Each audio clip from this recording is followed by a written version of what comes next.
Wealth and power surpass the imperial family of the state of Sarт, and it is not an exaggeration to say that the blessing of the goddess Sarт first of all reached this family. Among them is the man with the greatest fame, Kartse Erbios, a young duke with perfect appearance, wealth and title. And there was another reason why he was popular. He had returned to the empire just 2 months ago after studying abroad and had never appeared in public. The boy says that the more people want to marry him, the more strange rumors spread. The first girl who married Duke Erbios died suddenly within a year due to a curse. The man smiled and said that maybe it was just a rumor, and the guy explained that he just said it because the lady was going to the Duchy of Erbios, and he wondered what kind of lady would marry this duke. The boy tells the lady that they have arrived. The main character gets out of the carriage and thinks that in this place she will enter into a contract marriage. The young gentleman read the contract and then said that it was excellent and suggested that we do so. The butler gives the lady a contract and asks her to read it. And at that moment, he thought that this was a contract marriage, and he felt sorry for such a young and beautiful girl who had never dreamed of a marriage without love. The assistant informs that as they already know the wedding of the two of them will soon take place, and he would like to check the preliminary agreement once again. The man says that he personally received this document from the archbishop and says that if the lady agrees and signs it from now on, the contract will be protected by the power of the goddess Sart. The woman asks the lady if everything is okay. She replies that everything is fine. The man says that if she signs the document, then starting from the day of the foundation of the state, she will be the Duchess of Erbios for 1 year, and in exchange for this contract, an advance payment of 100,000 gold will be made. The gentleman says that in addition 10,000 will be paid monthly for personal expenses,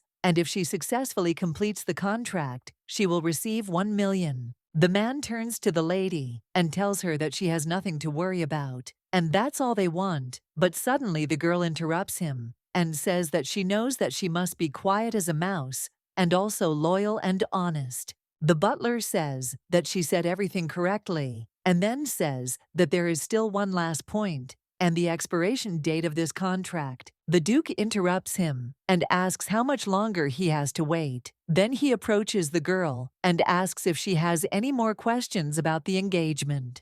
The main character looked into his eyes and saw a scar on his eyebrow. Erbios claims there are no questions and then asks her to sign at that point. When the girl signed up, he turns around and says that he has to leave. The gentleman explains that he does not usually behave like this and thinks that the Duke is probably busy with something. The lady says that she understands everything. The man explains that this is true because he is a man of few words and does not know how to express his emotions. And now that the lady has arrived in the duchy, the Duke will gradually change. He explains that it is actually an absurd rumor that the mistress of the Erbios Duchy, the first girl to marry the Duke, suddenly dies within 1 year due to a curse. The butler claims that they are trying to find the distributor of such absolute slander and punish him with all their might, and therefore he suggests that the lady not pay attention to such rumors. The main character explains to him that she is really okay, and at that time she thought that it was she who spread that rumor. A wise and kind girl, Sisal Aramis, with a gorgeous appearance and a gentle character, or simply put, she is the girl who has everything. However, if that were the end of it, the story would never have begun. Sisal's father, Viscount Edward Aramis, lived a righteous life as a man of upright and honest character. But there was one problem. He had an excessive sense of duty to be an example to others. The Viscount wanted his daughter to become a lady that everyone would want to imitate. He always told her that she should not act like vulgar girls who say that money is everything. Dad told his daughter that she shouldn't have too flashy hair color, and she never disappointed her father, who was her only family, because she wanted her father to love her. The Aramis family was the most influential in all of Perron, and the fact that many were investigating the Duke was a source of pride for Sisal.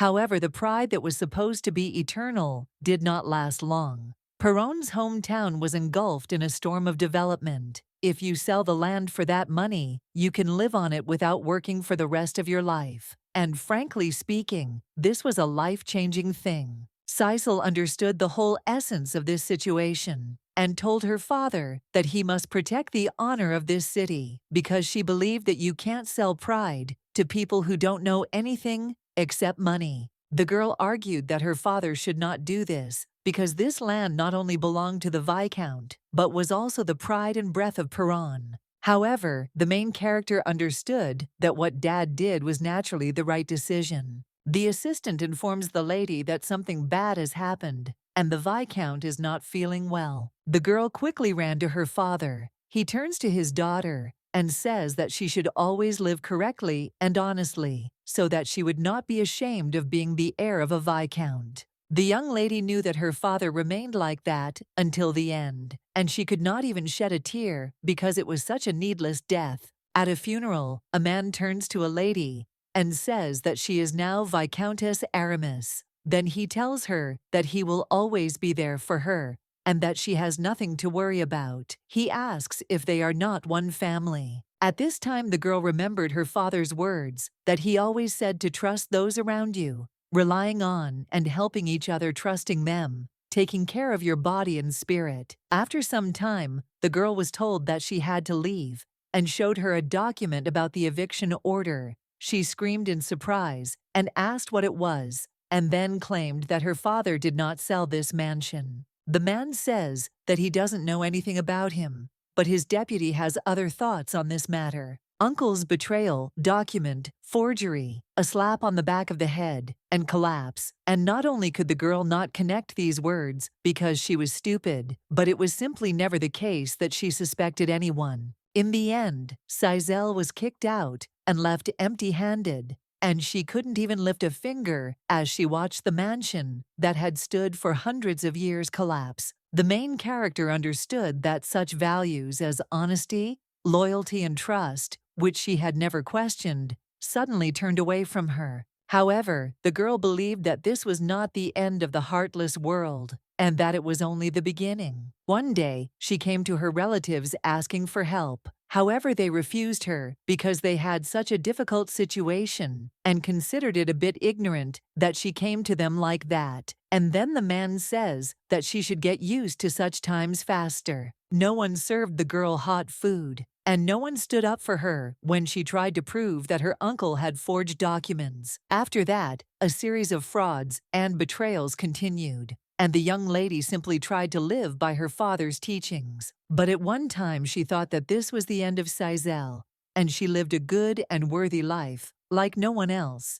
And the man says that she forgot the duty of the nobility and took the life of another person, and therefore must atone for her sins with death. The main character understood that the source of the problem was the guild owner who was pestering her because she couldn't return the money she borrowed for years. At the moment when he grabbed the girl, she thought that the best way out was to throw some object at him. But in the end, it turned out to be a marble seal. Sisal looked at the people and thought that she was no longer surprised how human life could be so miserable. Suddenly, the policeman grabs the girl by the hair and asks if she is laughing. The judge claims that she is disgusting without any signs of remorse, as a heartless killer who took the life of another person. However, the main character believed that her life was not in vain, because there were comrades who shared the joys and sorrows of the St. Plecia prison for 10 years. The young lady understood that this too was over today.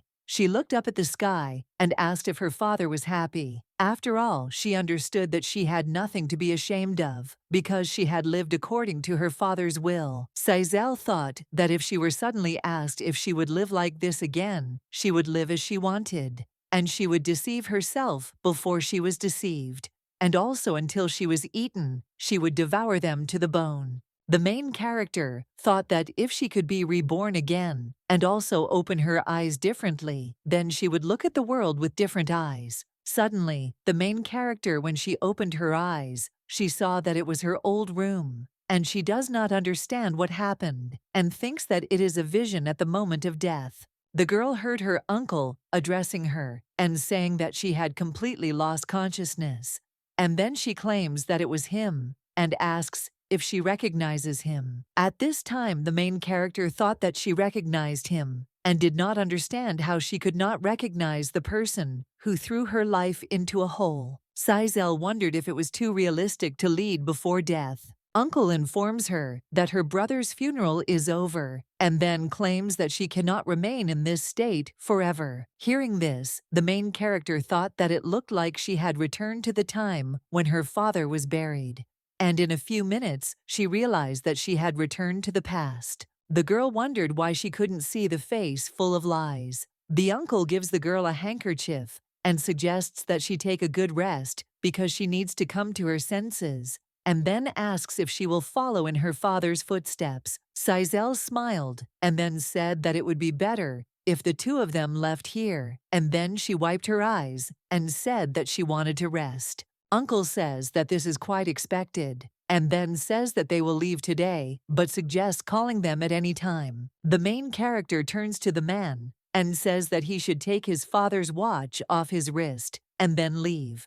And at that time she thanked God for giving her a chance to deal with these vile thieves. And the young lady looked at herself in the mirror and thought that she really had returned. And it was unusual for her to smile like that because she understood that she had not yet been kicked out of the mansion and put in prison for murder. Sizel believes it was a hellish life where all she could do was hold back her tears. And she recalls that after she was born, the only time she smiled was in prison. The girl remembered her acquaintances, who were like real sisters to her, with whom she lived for 10 years. After all, it is clear that they were rude, but they were more honest than anyone else. The main character reflects that through them she has established those necessary elements that are needed for life in this world: light cruelty and betrayal, deception of a good soul. The lady understands that in the end, what she definitely learned is swearing. And yet she thought that it was the last time with them.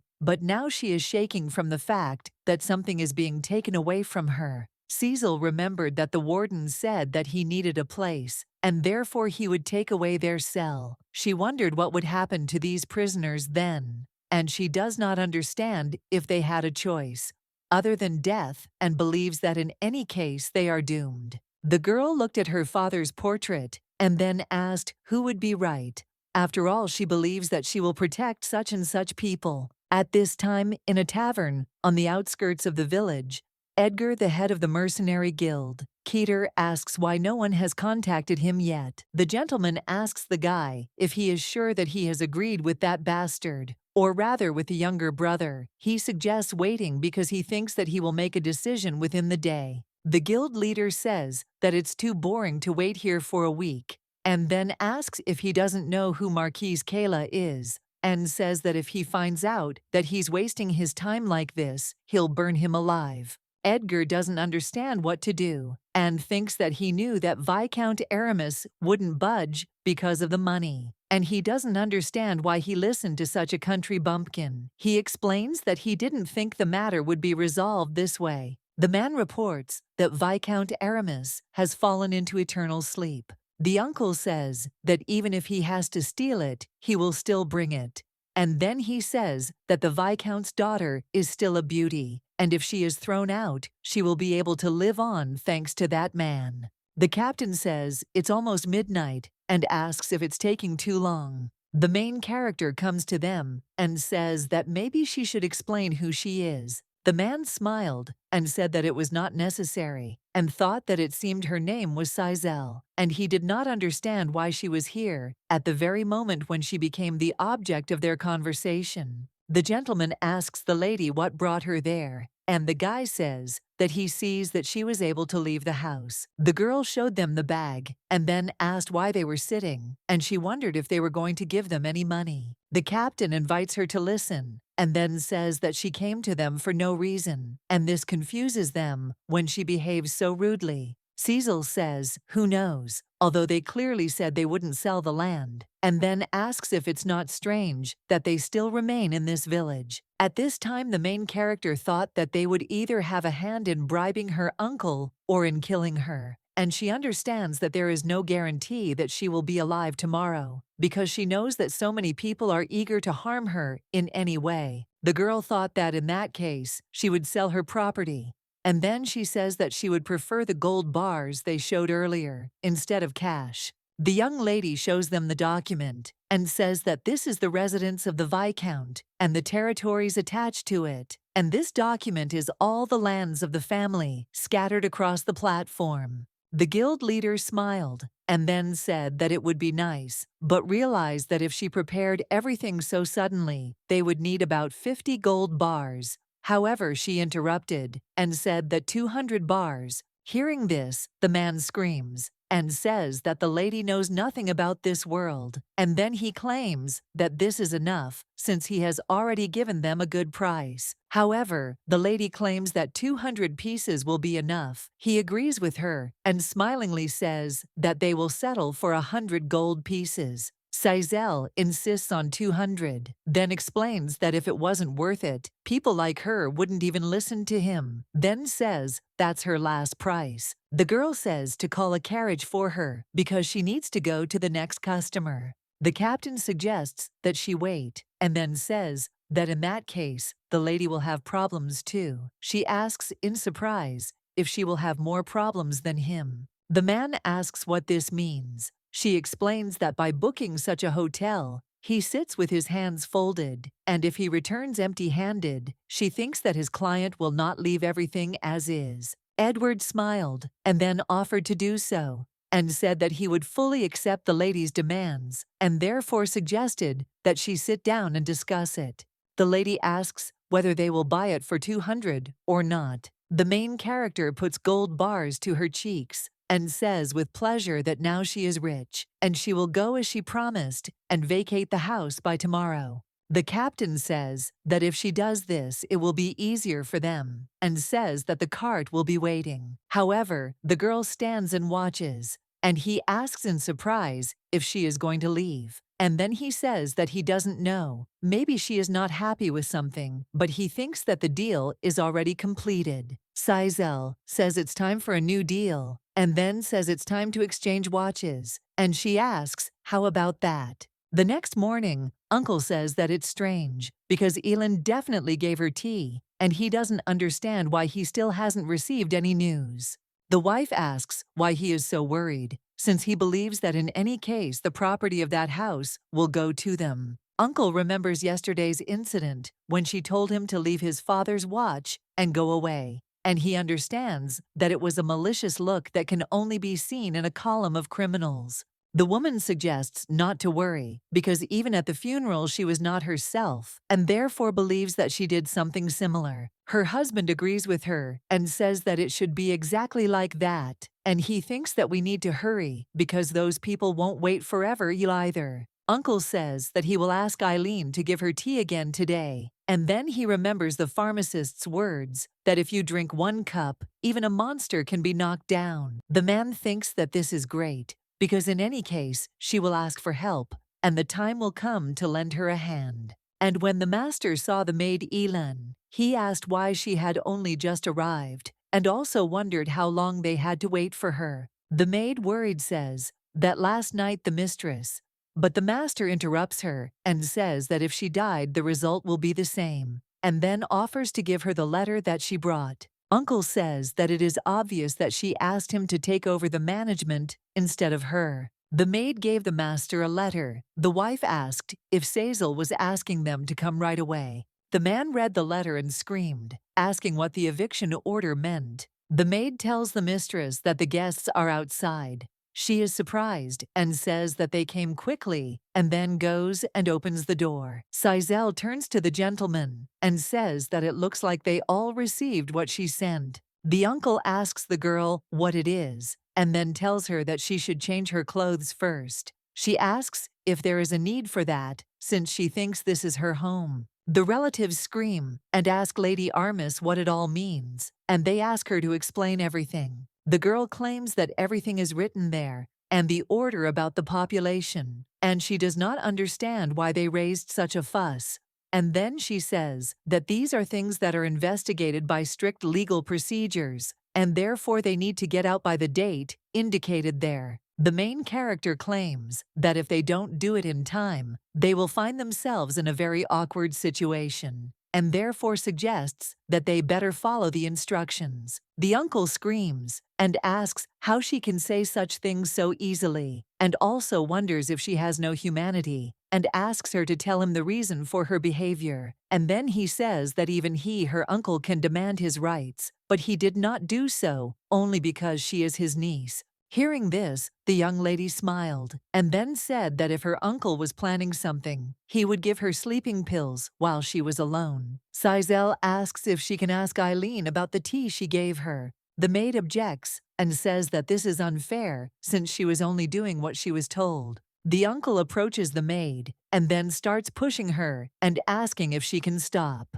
He screams and asks his niece if she has gone crazy and is going to unfairly accuse him of the property that has clouded her eyes, and that does not even belong to her. Uncle says that he must teach her manners and suggests waiting, and says that if it helps her it will not harm her. Suddenly, the lords came to them, seeing them. The uncle was surprised, and then asked if they had arrived yet, and then he said that he had to figure everything out and contact them himself. The captain turns to the girl and says that he is delighted with the watch she gave him last night. She says that she is happy about it. Uncle asks, in surprise, what is going on. She asks if he hasn't understood anything yet, and then says that for them, he is the one who receives the money, and she is the one who pays it. The captain taught his uncle a lesson by giving him a good slap on the back of the head several times. Then he tells the girl that in any case the consequences will be quite big, and asks what she is going to do.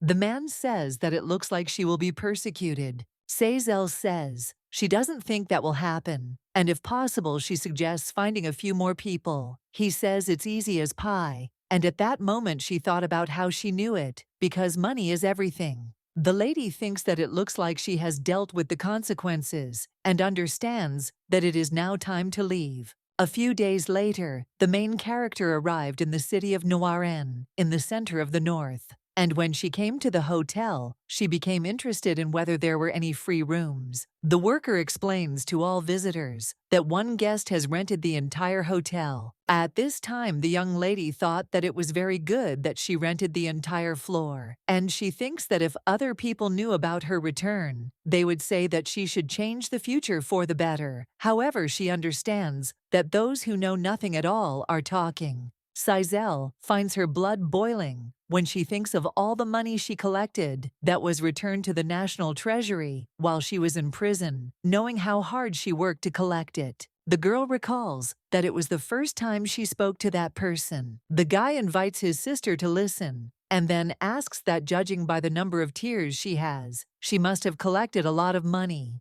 The main character thought that now is not the time for these memories, and believes that even if she got rid of the platform land, she cannot have fun and be idle. The young lady understands that in order to avoid the failure of that life, she must write down the event before returning in as much detail as possible, what happened to whom, and what the situation was in the country. Sizel realizes that first when she was betrayed and left home 3 months past, after His Majesty the Emperor died, and then she was not repaid the debt, and also assumes that it was a marriage scam. After all, the guy who married her promised that he would definitely make her happy after he returned from the army. But then she started receiving receipts and realized that he stole all her property and ran away. The girl was so angry, and she wanted him to catch her eye so she could take revenge on him. She understands that after she was once deceived, someone immediately hit her in the back before she could recover. But she thinks that it wasn't written on her forehead that she was a simpleton. Memories of the main character's suffering surfaced one after another, and the fact that the empire became stronger after that incident, and the sudden death of Duke Urbios, who had the greatest influence in the empire. The Urbios, Duke's family, as the only one who could restrain the imperial family, had a long history and tradition. After the death of the former emperor, he promoted the new one and had high power to govern the entire empire. And yet Duke Urbios was honest and modest. In fact, even the girl's father had never seen Duke Urbios' face before, but he had praised and worshipped him many times. The main character thought that he was something like a role model. Sizel understands that even her life was greatly affected by his death, and this can be called the first phenomenon that led her life to a dead end. The entire empire was shocked when the honest and noble Duke Urbios left this world. From the nobles to the commoners, people were full of hope about how the empire would change if everyone united. Meanwhile, the main character was deceived again. After the death of the Duke, the society of the empire became extremely strong. However, the people had one last hope: Duke Kartser Urbios. Urbios, blessed by the goddess Sart, who was supposed to benefit the empire. The faith of the people of the empire was no different from the faith that had been under the bonds of the genius Sart for hundreds of years, and it was directed at the only heir to the ducal land of Kartsa. However, this empire was in ruins, and this second phenomenon can be called destruction, even if the next Duke Urbios, who hastily returned home after his father's death, also died in a carriage accident. Eventually, the Marquis Ervante came to power, the late Duke's half-brother. When the greedy and vile Marquis swallowed up the country, lawlessness reigned in the empire, and only power and money remained, which ruled and destroyed people. The main character understands that up to this point, she has been deceived for the 12th time, and then the death penalty followed. She understands that along with the empire came the end of her life. Cecil screams and says that it shouldn't be like this. The guy greeted the girl and asked if she was doing well. Then he said that there was a noise downstairs, that a man had rented the entire penthouse, and so he wondered who it was. Then he asked why she had such a serious expression on her face. The girl turns to Duke Arkell Urbios and asks why all of a sudden. And at that moment she asks if he is still alive. The Duke heard this and asked in surprise what she was talking about, and he thought that he would sell his soul for money and do what he could, but he understood that there was something he couldn't do, and then he asked what she had in mind. The girl understands that nothing happened to him, and thanks God for that. She says that the next target is the Duke and his son. The guy suggests that she should not dream about the younger Duke, and then asks if such a smart lady reads newspapers. He says that the Duke must meet with envoys from the southern continent on behalf of His Majesty the Emperor. The man says that the younger Duke of Karsi studied on the northern continent from a young age and believes that he is probably in the kingdom of Belkri, in a prestigious academy. The Duke says he doesn't know what her hidden plans are,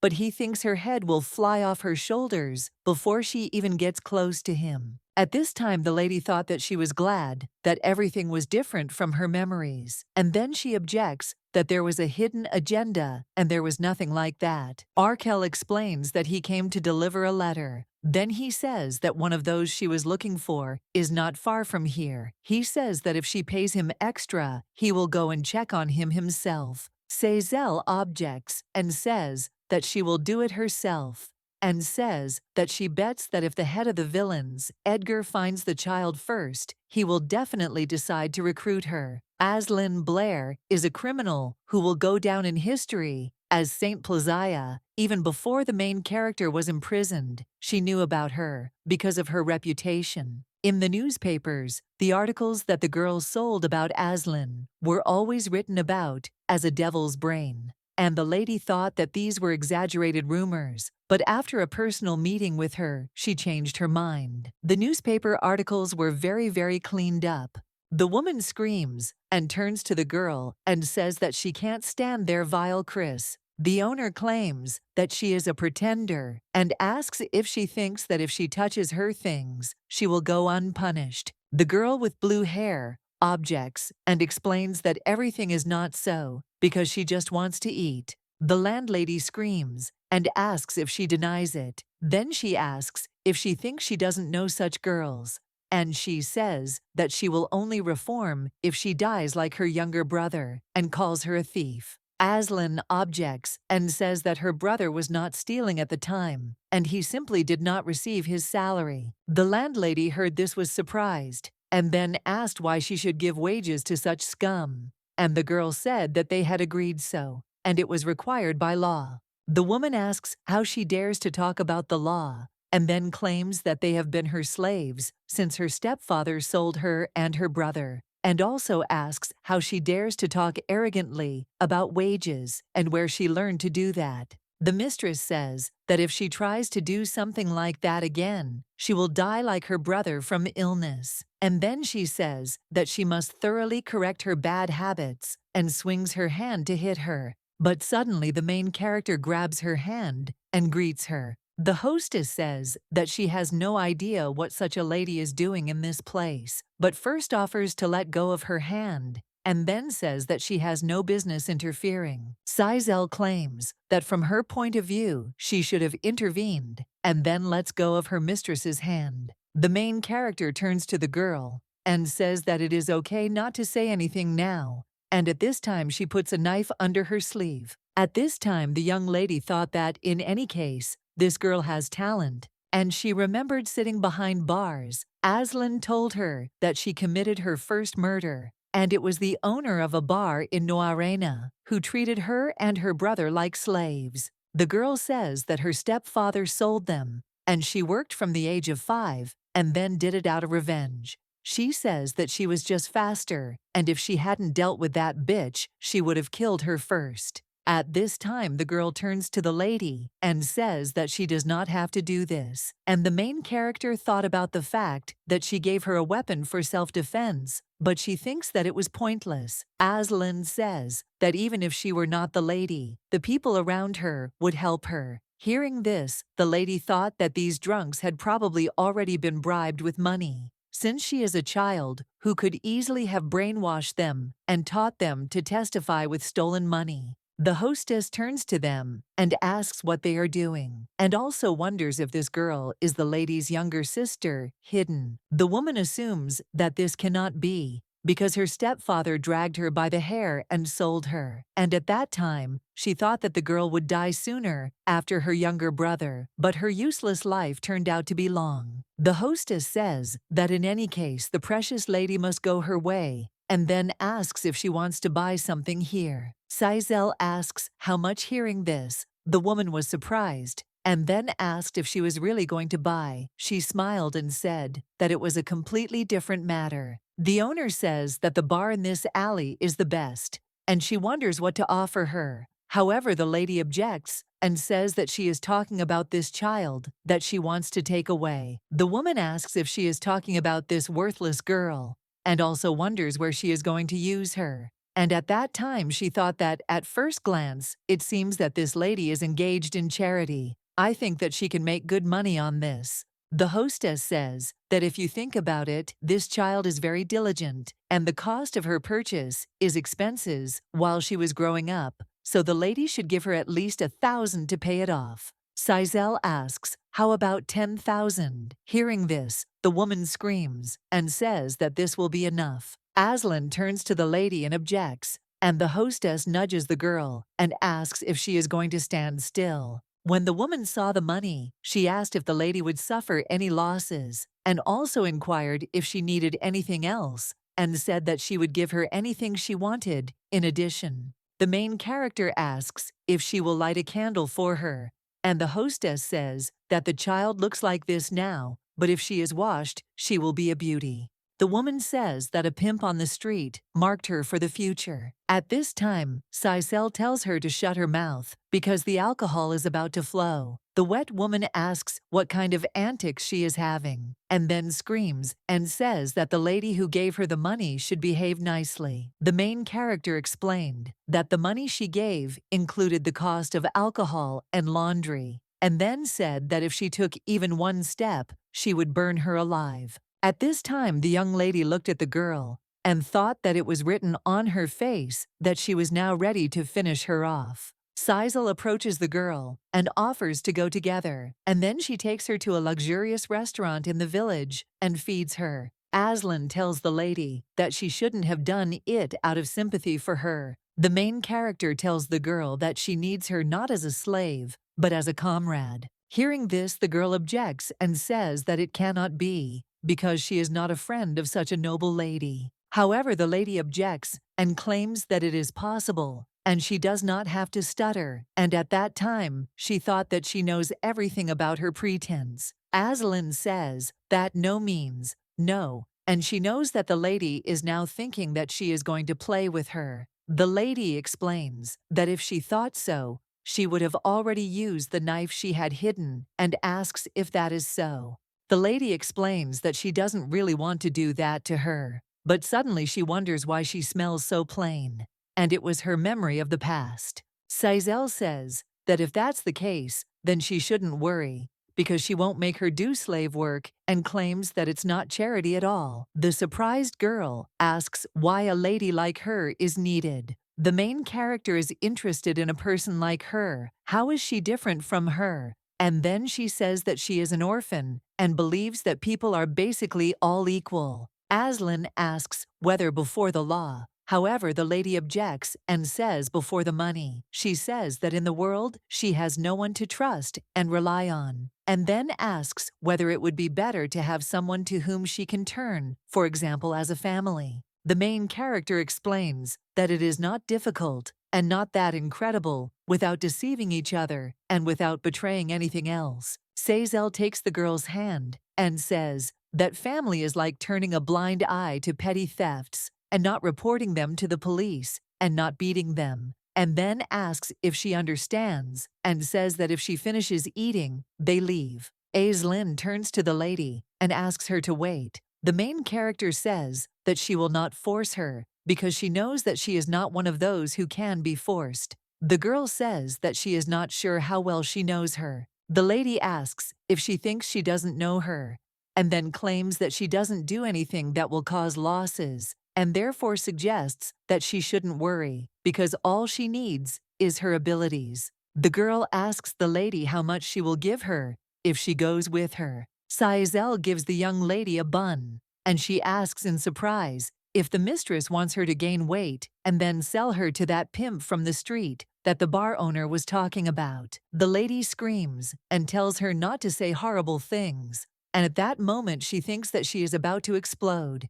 because she hears too many dirty words. The young lady understood that it was impossible to open the soul of the Asen in one day, and she understood that this girl was extremely wary because she had lived a hard life. To begin with, the main character attracted her with money, and in the meantime she was getting closer again. Asen says that she doesn't know what the lady wants, and then suggests not to even think about getting something from her for free because she believes that a contract is a contract. The main character says that raising a wild cat is quite difficult, and then says that she understands and asks if she said that she would not comply. The lady saw that the girl had eaten and hid the fork under her clothes. Then she turns to her and says that she left it. The girl agrees with her and replies that she can leave it, and the lady tells her to take out the knife too. The girl asks her sister what she's doing anyway, and then asks if she's not trying to use her as a pickpocket or bait. Then why would she need her?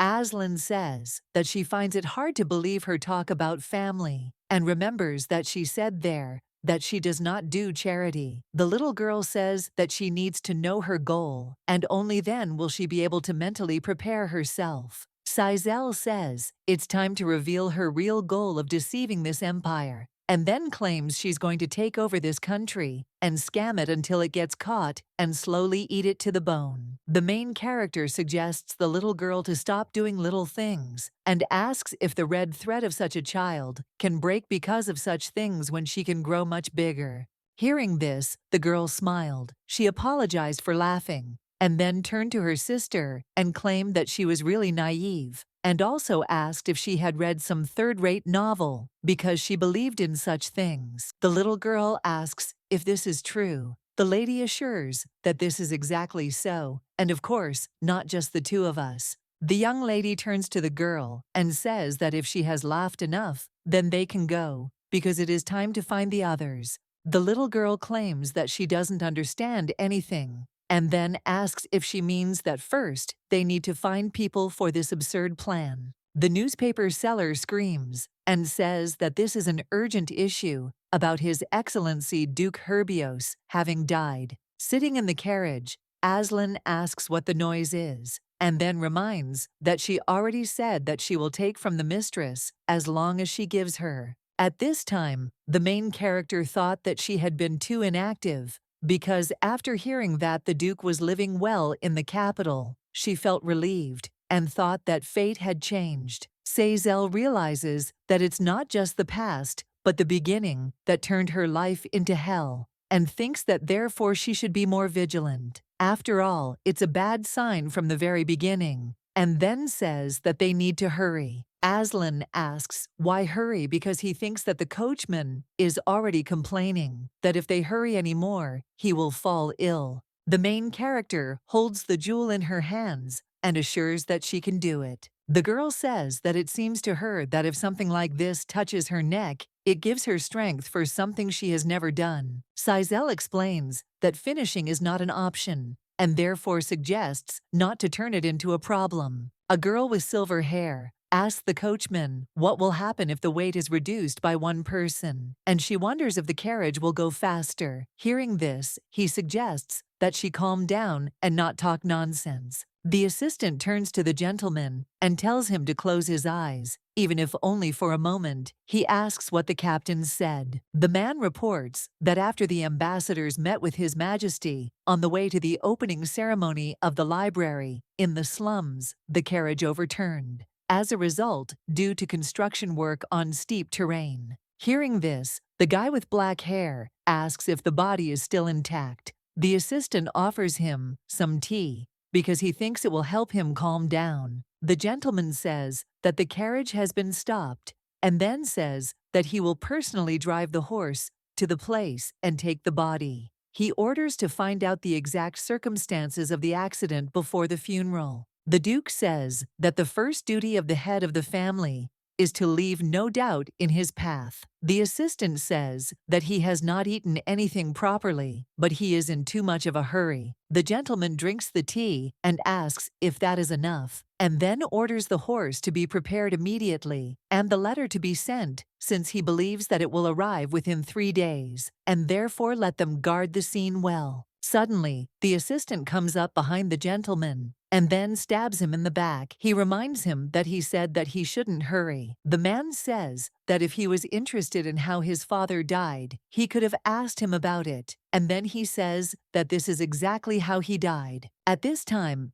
Aslan, driving the cart, asks his sister if she told him about this place, and also asks where she is going to go, since they are at a crossroads. At this time, the main character tries to remember what was written in the newspaper then. Apparently, the Duke did not behave as usual. He was in too much of a hurry because of the sad news about his father, since he was too young. The young lady thinks it would be better to go through the birch forest, but he turns into the holly forest to find the body. And then she turns to the girl and tells her to go to the holly alone. Hearing this, she asks what nonsense the lady is talking about and wonders why they need holly. Sazel asks the girl if she sees red fruits and then says that she can see them on the other side, and she hopes that nothing has happened yet. The main character thought that if the line of the Herbios duchy disappears in a weak empire, then all justice in this country will disappear. The lady remembers that in the past the world became so strong that it reached the level of unrest, and now that she has decided to become the greatest swindler of the empire, she believes that it will be useless if it collapses. Sizel asks the girl if they can go faster. Aslan asks if she is going slowly on purpose,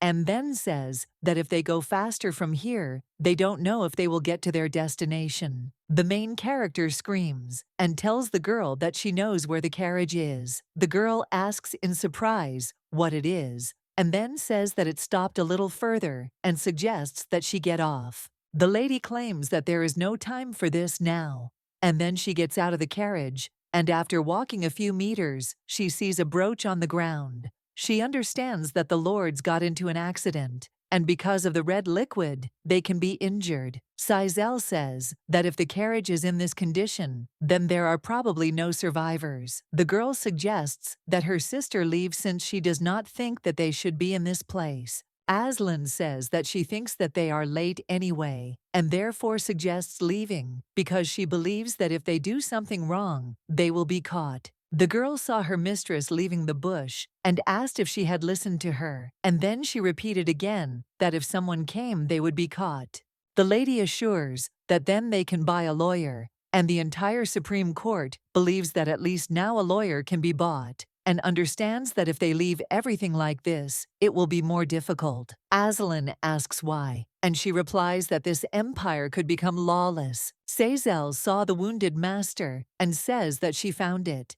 And then she goes to him and says that they finally met and calls him the guardian of her empire. The girl says that she thought that her sister was the most naive fool in this world, and then says that she didn't know that she had such a clear goal. Asen says she thought the lady was an immature noblewoman who left her home to rebel against the world. The lady says she knows she still thinks that way. At this time, the main character thought that she did the right thing by saving him for future generations, and she doesn't understand how a person can look so handsome and wounded man, with a big echo reverberating in the lady's chest, and a sad and pitiful feeling that she can't feel. Asen says that this man is barely breathing, and she wonders if he has a chance to survive, and then claims that he could die at any minute. The lady objects and says that this should not be, and then claims that then there would be no point in saving him. The girl tells her sister that they should have gone to the hospital from the beginning, and then asks what they are doing. That night, they loaded the man into a carriage and ran away, and the only place they could get to was a remote rural village. Asen turns to the lady and says that this place has a great landscape, and asks if they will bury him here in the morning. Hearing this, she asks screaming what the girl is going to bury. Suddenly, a guy comes up to them and asks in surprise what this carriage is doing here. Seeing him, the girl asks if he is the owner. The guy asks what business they are here for. The girl explains that she and her mistress were looking for a place to stay during their trip, and then says that she really liked the place, and also wonders if they could stay for a few days. The man explains that it is just an empty house, and then says that he lives in a village below, and he rarely visits this place, and therefore it is quiet in the house because no one comes or goes. Asen asks if this is true, and then says that they will not cause problems, and her mistress is not such a stingy person. The guy asks if she's talking about the mistress. The main character apologizes, and then says that she was so tired from the long trip that she couldn't get out and say hello. The girl turns to the lady and then tells her to come in quickly and asks what will happen if she gets sick like this. Asen says that regardless of the fact that Madame has passed away and she is in great shock, she still has to take care of herself at such moments. The lady agrees with her and says that if something happens to her, their father will not survive it. The girl asks the lady why she says that, and then claims that it is terrible. The guy says that then they can stay at this place.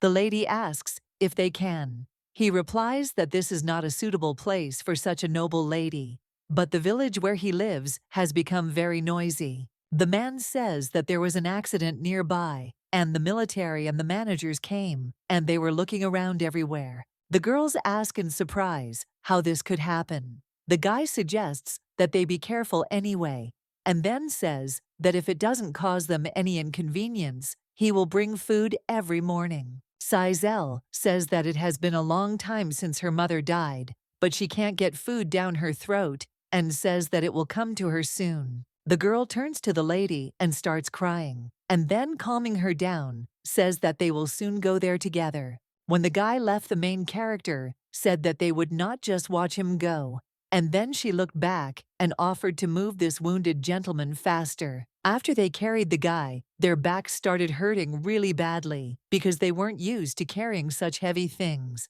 Aslan asks if the doctor needs to be transferred. The lady replies that even if he is transferred, it will be hopeless. Then she objects and says that since they have found him, they will make him live for a long time. The surprised girl asks how, and says that she thinks that somewhere in a dream, she saw that a person can be snatched from the clutches of death, and then claims that in such a state, even if they save him, this gentleman will barely be able to move. The main character says that there is a man who can save him, even stab and pierce the god of death and cut off his head, and he is the one who can save him, and then suggests going and looking for him. Sizel says that he is a patient, and therefore she will monitor his condition. Hearing this, the girl asks if it is true that she will only monitor his condition. Aslan says that they left her behind, and then asks what they are going to do. The lady took the hood and put it on her head. The girl asked in surprise what she was doing, and the lady replied that she would not do anything like that.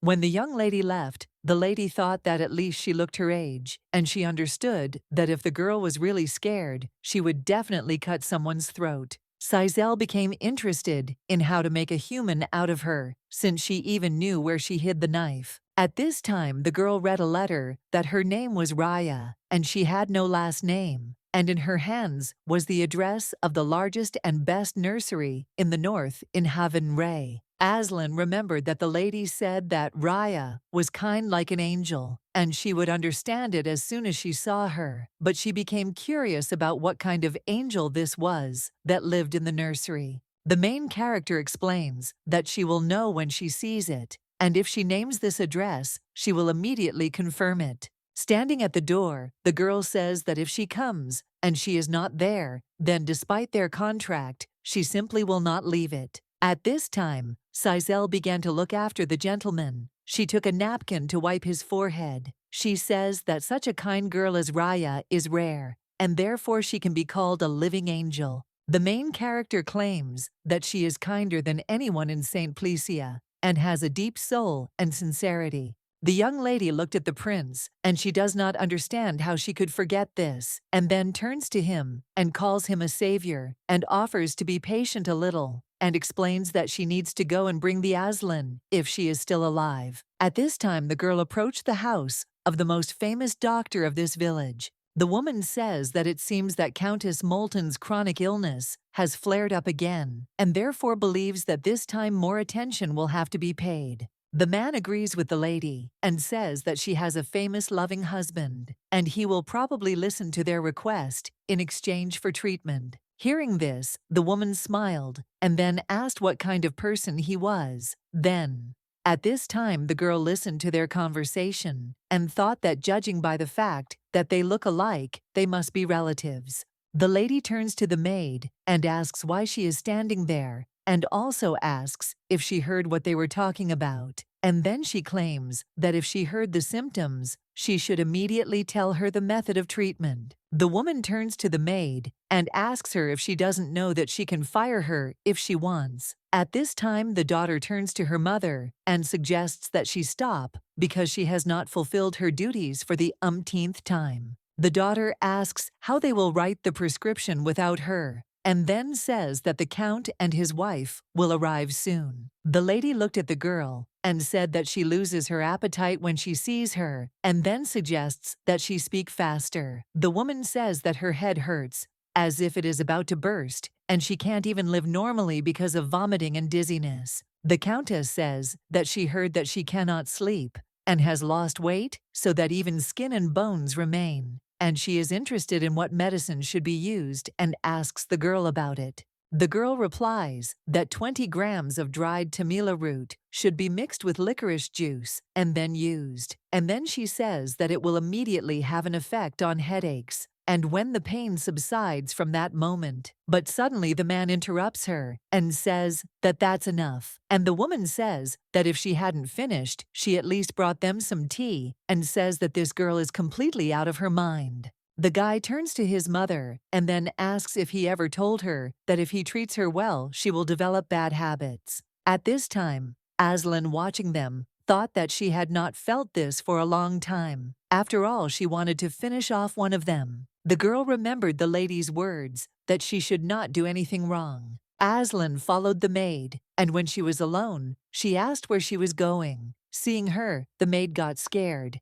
and asked who she was. The girl says that if she is looking for a doctor, he is not here. The silver-haired lady says that in fact, she did not come to look for him, and explains that she needs another person. Aslan says that her name is Raya, and there is no last name, and it seems to her that this girl lives in this house and asks if she knows who it is. The maid replies that there is no such person here, and then she says that she does not know what her business is and suggests waiting in this place for a while. The girl says that she needs to deliver something, and so she will take it and return it. The lady says that she will have to make her pride stand because she has no other conditions, and then apologizes if the girl waits a little. Aslan asks in surprise if she is the Ray who lives in the circuit, and then says that everything in this place is dilapidated and definitely looks like a dog kennel. The girl says that her sister's words were true,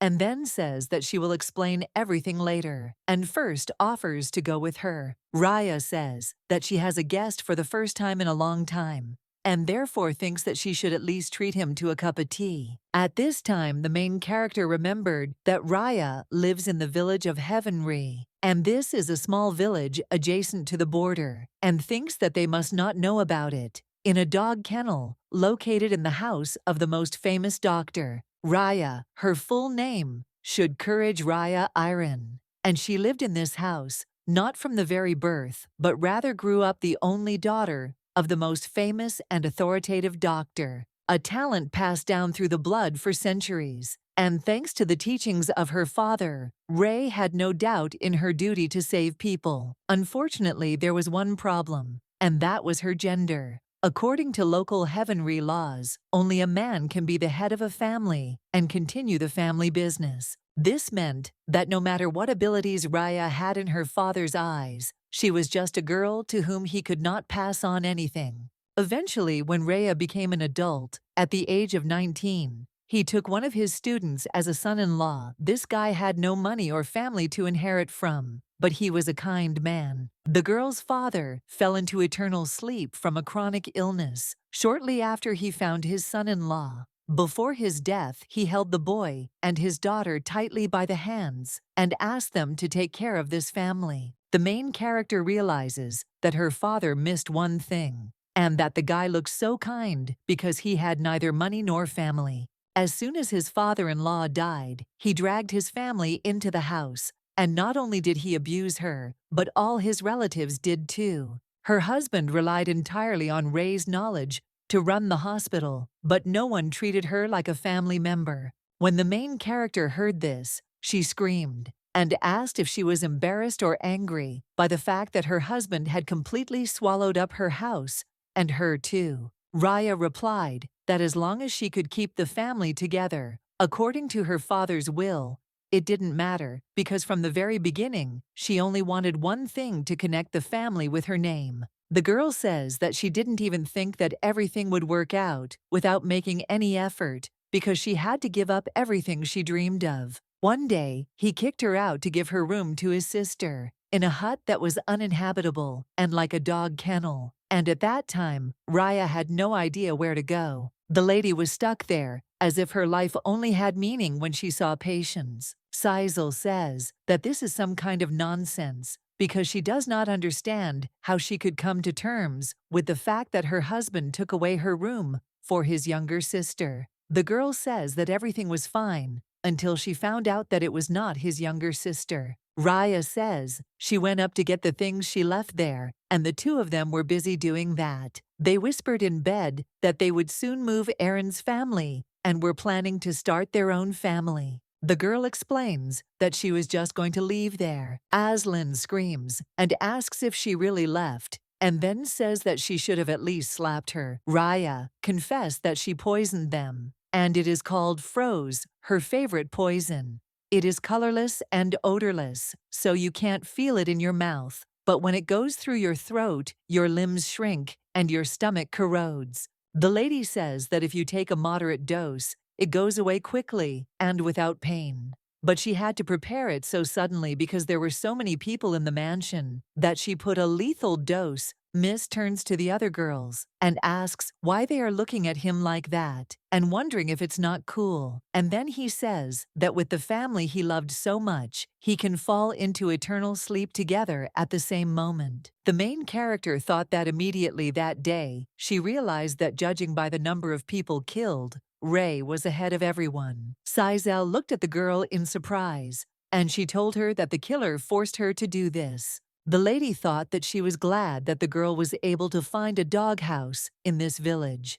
However, she did not even imagine that it would turn out like this, and at least she could say something. The main character thinks that first of all, they should find Raya and prevent the poisoning. And then she asks the girl where Raya went. Aslan replies that the lady went into the garden because her husband and family were gathering there, and they were chatting about something. The lady thought that this time she couldn't afford to fail, and then she told the girl to wait for her, and she thought that if her dear friend had to commit the first murder, she thought that it wasn't worth finishing off such beasts first. The Count says that thanks to them, his wife's headache immediately went away, and then he says that they haven't been able to sit so calmly for a long time, and thinks that he should have come to them right away. The gentleman says that he cannot just leave, and then suggests that they say what they want since he is ready to reward them generously. The man says that this is not why he treats his patients.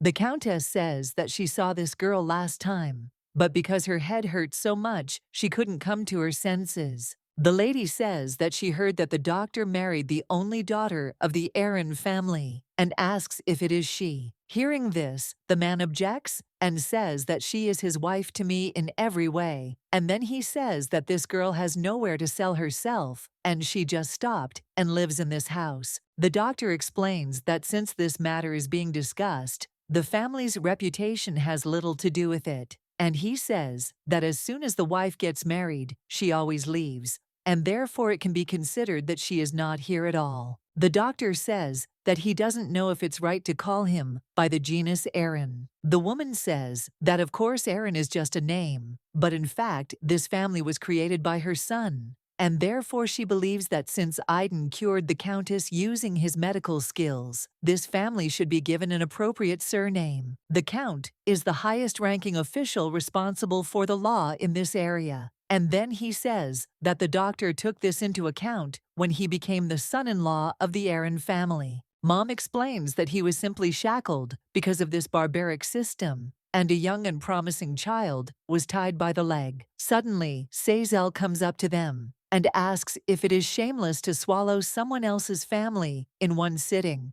and considers it barbaric. The girl explains that she didn't want to eavesdrop, but their conversations seemed absurd to her. Hearing this, the doctor does not understand who this woman is, and then he says that he does not know how she got here, but considers it rude to interrupt the conversation like that. The man says that if she came to the doctor, she should go not here but to the opposite entrance. The lady asks if she goes, who will carry out the treatment, and then says that the prescriptions are not his anyway. The Count, surprised, asks the lady who she is. She replies that she is a person who is indebted to Aaron's family. The gentleman says that he thinks that she is of the same position as them, and then asks how a lady from a noble family could commit such rudeness. The main character explains that the etiquette of nobility is important, but not knowing her life's benefactor, she thought that it would be better to listen to the insult than to allow another great disrespect to happen. Sazel takes the girl by the hand and says that she is the one who saved her life, and then says that she not only saved her life, but also saved the lives of many of her dearest friends. In an environment where there was nothing strange, even if people died every day, the lives of 5 people were maintained for 10 years, thanks to Ray. The man asks what they are talking about now, and then claims that he is the doctor here. The main character turns to him and says that the doctor who saves people behaves in this way, and then asks if he is ashamed. He asks what the lady knows about his family, and then wonders if it could be that she is in cahoots with her. The lady says that this question is stupid, and then she says that if she had been in collusion with his wife, she would not have caused so much fuss.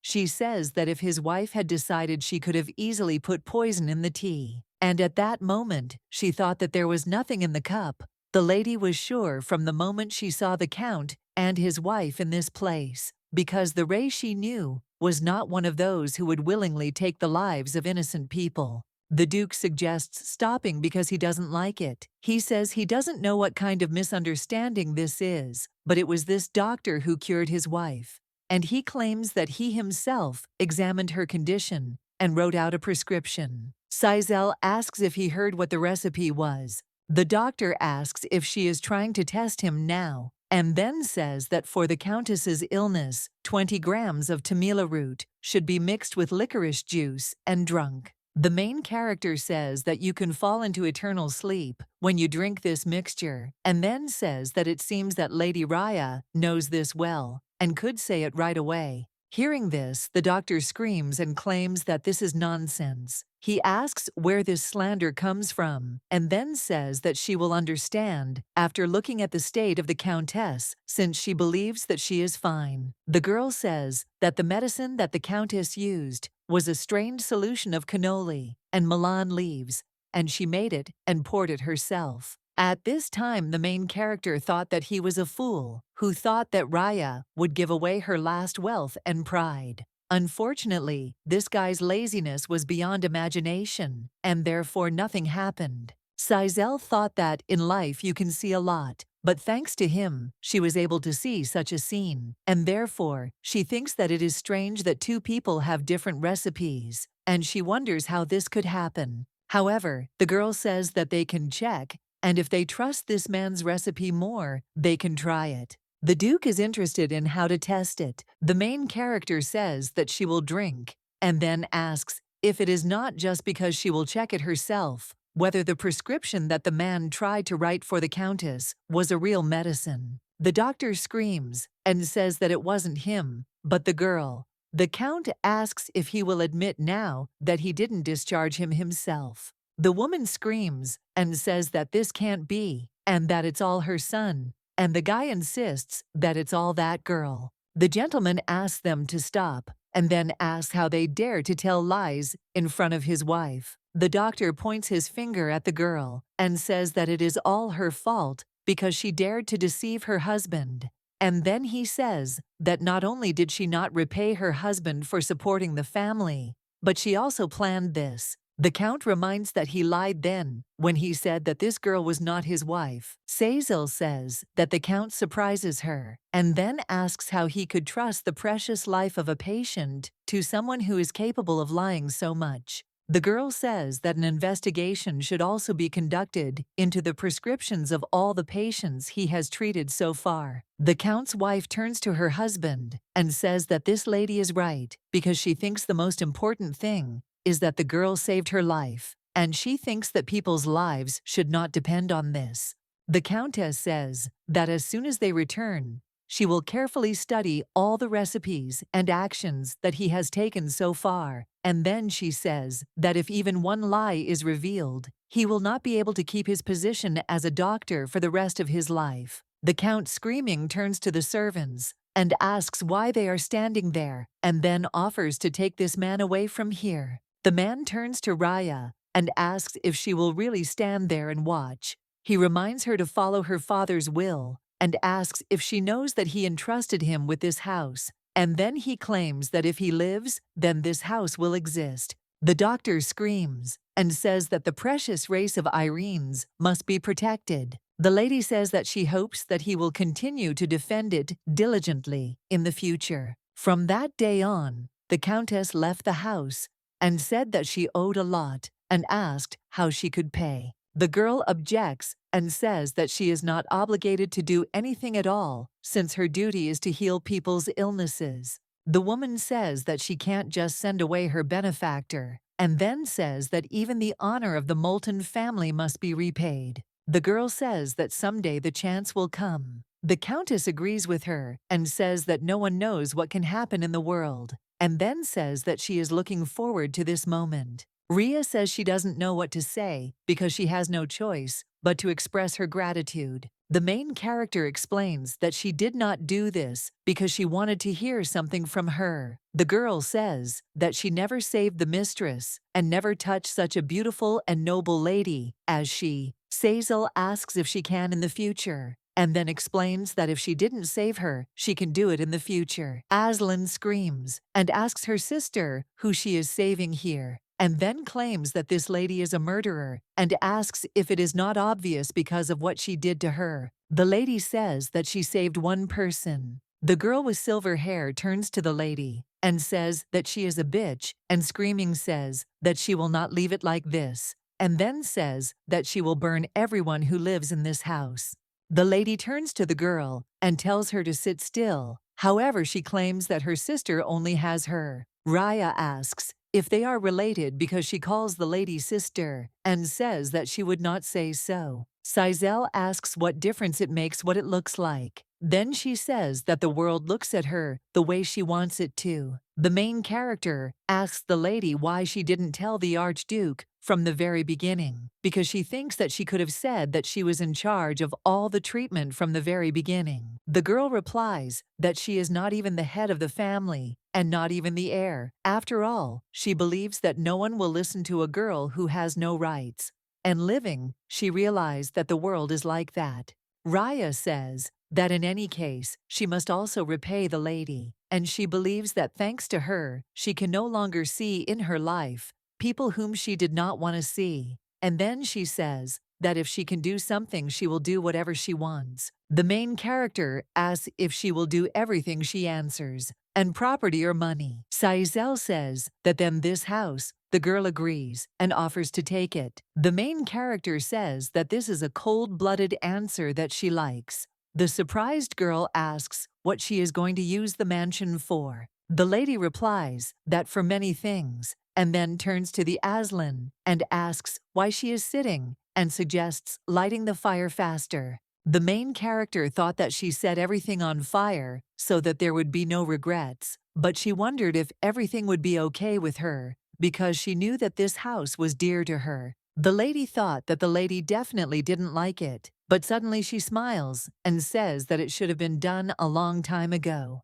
Hearing this, Sizel realized that she forgot for a minute that this girl was the murderer of an entire family, and she asks if she is really okay, since this is all property. Raya replies that she doesn't care, and that what she really needs to keep is in her head, and then asks the lady about what happened today. But the lady interrupts her and asks if the world is not disgusting, and then says that the kinder she lives, the more she is deceived. The lady says that if she behaves well, they attack her, and if she smiles, they tear the smile off her, and she thinks that these are basic rules. The lady says that at least she can show her name and her abilities in this damn world, and if she suffered, she can pay back in the same way. Sazel says that the girl is Dr. Ray, who doesn't need a last name, and then turns to her sister and offers to go, and also offers the girl to go with them. Raya looks at the wounded gentleman in surprise and asks if she should save this man. The lady explains that it is nothing special, since he was badly cut and his carriage rolled down the cliff, and that is all. Aslan asks her sister, in surprise, how she can ask a murderer to save a person. Then he turns to the doctor and asks if she collects the homeless and sick and wants to set up a shelter here. The main character remembers that even in St. Plecia, she screamed like that every time she saw a ray. The lady suggests ending this conversation and then turns to the doctor and asks how the gentleman is doing. The girl explains that she treated the wounds, but the cuts are deep and large, and therefore believes that there is a risk of sepsis or tetanus.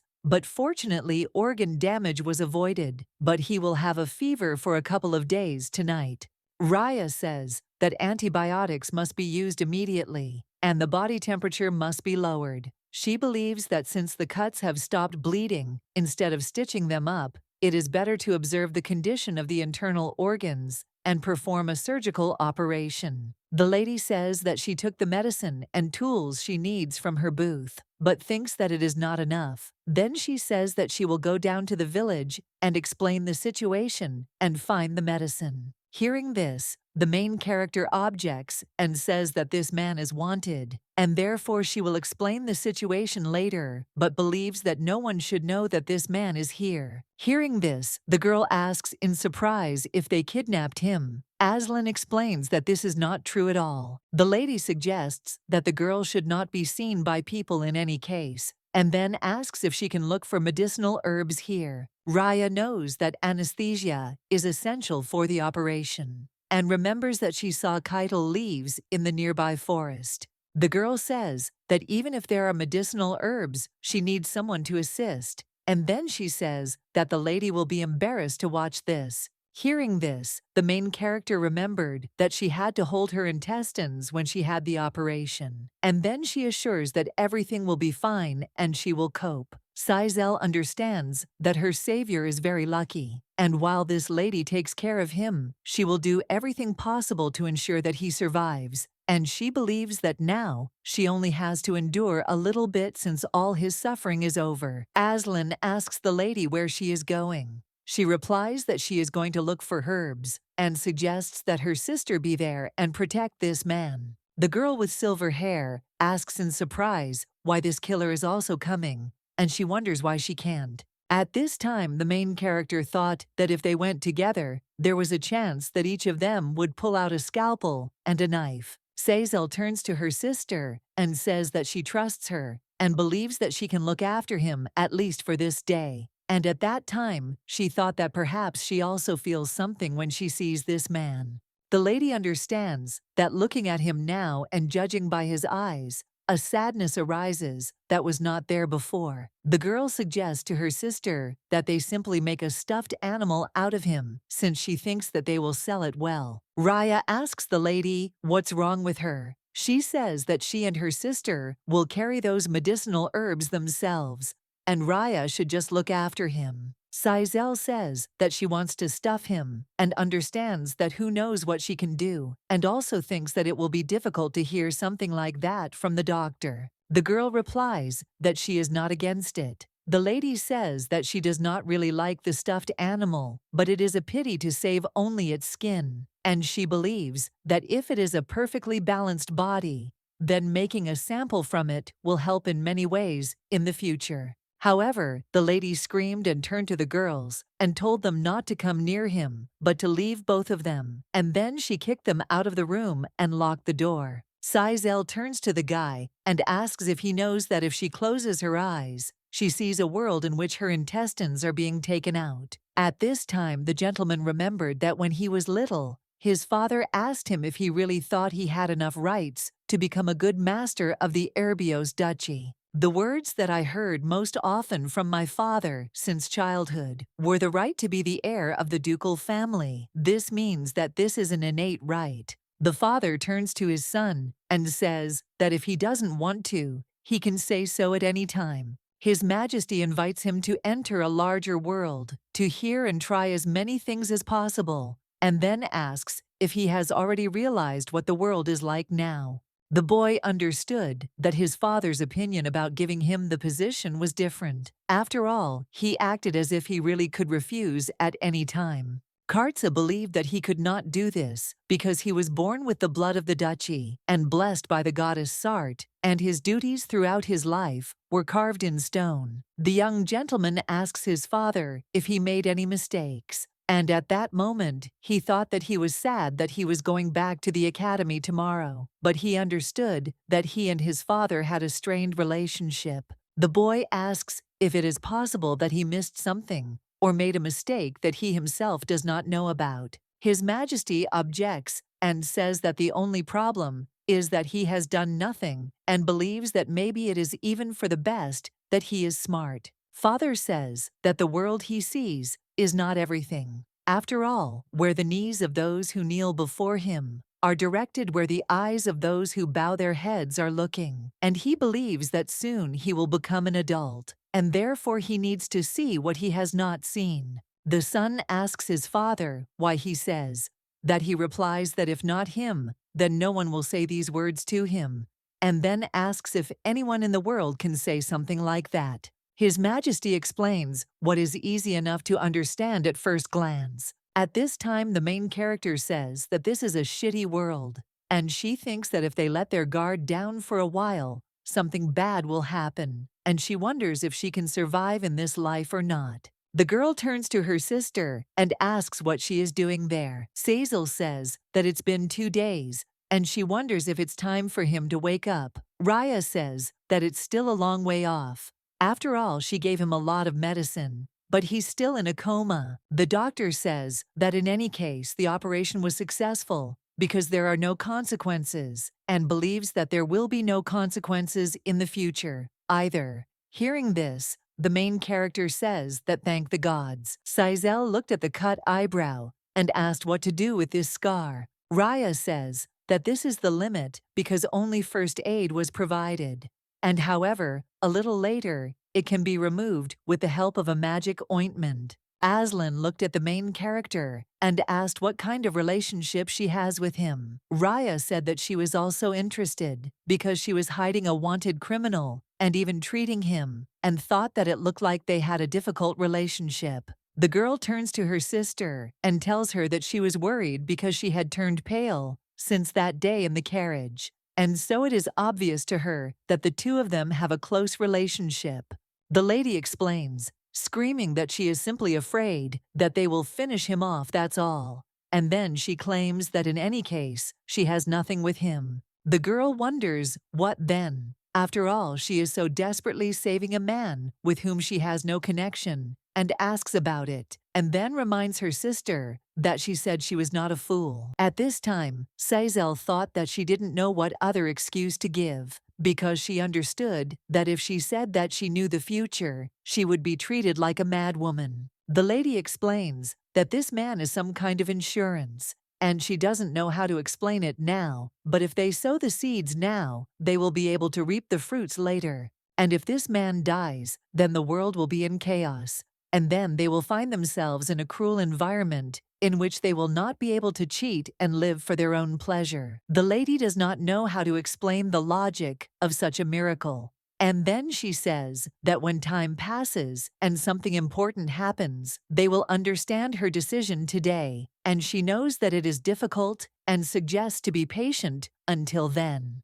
Aslan asks if it is definitely not out of personal interest, and then asks why she is so concerned about the scar on her forehead. She replies that it is a humanitarian worldview. The lady wonders if they don't feel heartbroken when a masterpiece or piece of art is cut to pieces before their eyes. The lady asks her sister if she wouldn't like the knife mark on the stuffed animal she worked so hard on. Then she turns to Raya and asks if she wouldn't be upset if her specimen got scratched. The main character is tired of explaining, but still believes that the girls got it and they understood everything. Sazel tells the boys that she is disappointed in men, and now for her, there are only 2 types of men, and those are those who can be fleeced and those who cannot. Aslan asks, what about this, because he understands that there is nothing to take from him now, but someday he can get some benefit from this person. The main character thought that this man would, in his own way, lay the foundation as the savior of this world,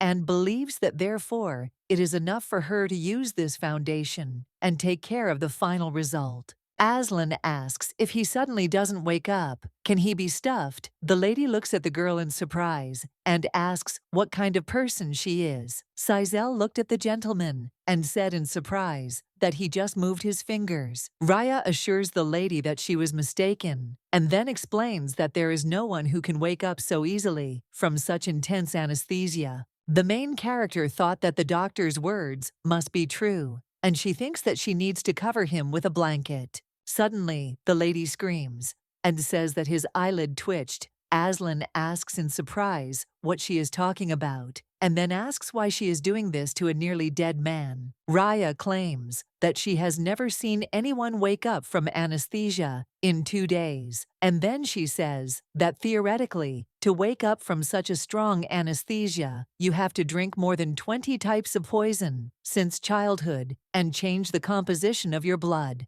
The doctor says that unless he is from a family of murderers, no family would do such a thing. The lady thought that if you look, this man seemed to have grown up in love, and she believed that she had definitely imagined it. Then, Sazel asks, if he suddenly wakes up, will he remember what happened here? She thinks that complicates everything. The girl answers that if he never woke up after the injury, then it is impossible. Raya says that if the lady is so worried, then later he can drink the medicine and gives her a bottle. She explains that this is a special medicine of oblivion, prepared according to her secret recipe that she brought from home. The doctor says that if you give him even one drop, he will forget all memories of the past month or so. Hearing this, Aslan thinks that this is great because she will sell it for a higher price. Then she asks why they are looking at her like that and says that she will not take it back. The lady asks if she thinks that if she herself lives without brains, then everyone else does too. Sazel suggests waiting, and her sister asks if she wants to say again that he moved. However, she objects and says that this man has not yet come to his senses. The lady explains that this is not the case, and she thinks she heard some sound outside. The gentleman asks if they are sure that there is no one in this house. The man replies that there is a village where almost no people live, and then asks if they came because of the recent carriage accident. The captain asks what he knows about it. The man looked at him in surprise, and the gentleman says, although what could people like him know? The knight turns to the captain and says that they have looked everywhere but have found no traces. He asks if they are sure, and then says that if not here, there is nowhere else to look. The captain does not understand what to do, since that man is waiting for a report. Heavy rain erased the footprints and carriage tracks. For several days, they searched the nearby hotels and hospitals, but could not find even a hair. After all, after so many people were involved, all they found was a torn piece of clothing. The captain thought that it would be okay if they found at least a severed finger, and he believes that he really did seem to soar into the sky so that no traces were left. The man screams and says that they searched the mountain bottom again just in case. Then he looks at the mountain where the house was and asks what kind of place it is. The guy says that his shed is there, and he explains that it is a little cooler there because it is a mountainous area, and that is why he stores things that can easily get spoiled. And then he says that there are guests there now.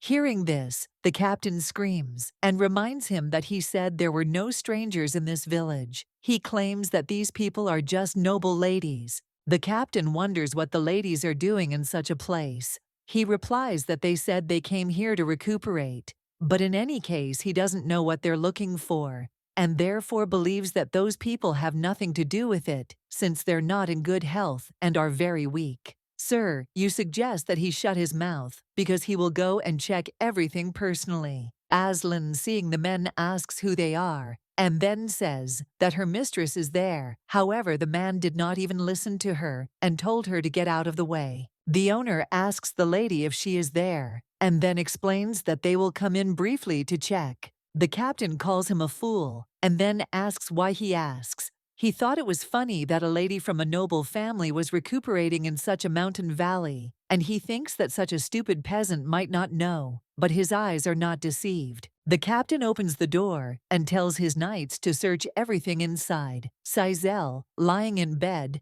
asks what the noise is, and when she sees the man, she says that it is outrageous. After all, apparently, he is from a high-ranking family, and asks how he was able to enter without permission. The captain explains that they are looking for one person, and it just seemed to him that this was the perfect place to hide the person. At this time, the man thought that there were women's clothes and traces of cooking, but no traces of the wounded man. The captain thinks that besides judging by the physique of these girls, they would not have enough strength to carry and hide a wounded person here. Sazel offers him to listen, and then says that it is quite rude because he thinks it is right to search someone else's house like that without explaining who he is. The captain replies that he thought there might be something hidden in that place, and then says that it looks like he was wrong, and he thinks that there are no other places to look except under that blanket.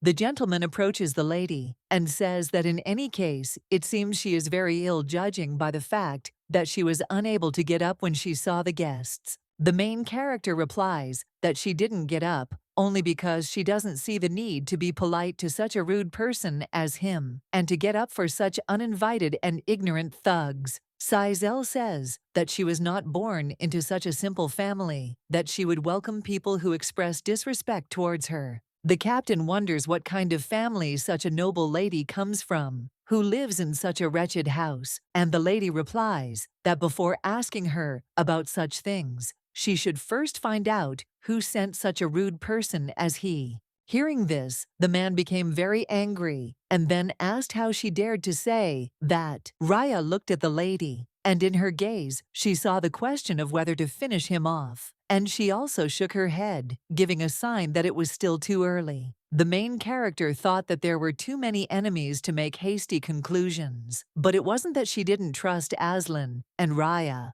but she thought that if it were just them, they would have figured it out somehow. The lady thought about protecting this man under the blanket, but she doesn't understand why it seems to her that he is constantly moving. The captain turns to the girl and asks what's wrong with her. She replies that she's wondering how long she should endure this inconvenience. The man says that if this is so, then let her get up, because he can help her, and then extends his hand to her. Sazel slaps him on the arm and then screams, telling him to take his hand away. She claims he is crossing a line and asks if he gave her time to get dressed properly. The lady asks if it's really such a big deal that he couldn't even tell her what kind of family he is, and she says that she didn't see a search warrant, and if he doesn't have any explanations, then she has no choice but to go to the capital and find out for herself. Hearing this, the captain thought that judging by her speech, she was a noblewoman from the capital, and believed that in this case there would be more problems. The man thought that if a rumor spread that the man had sent a knight to find someone,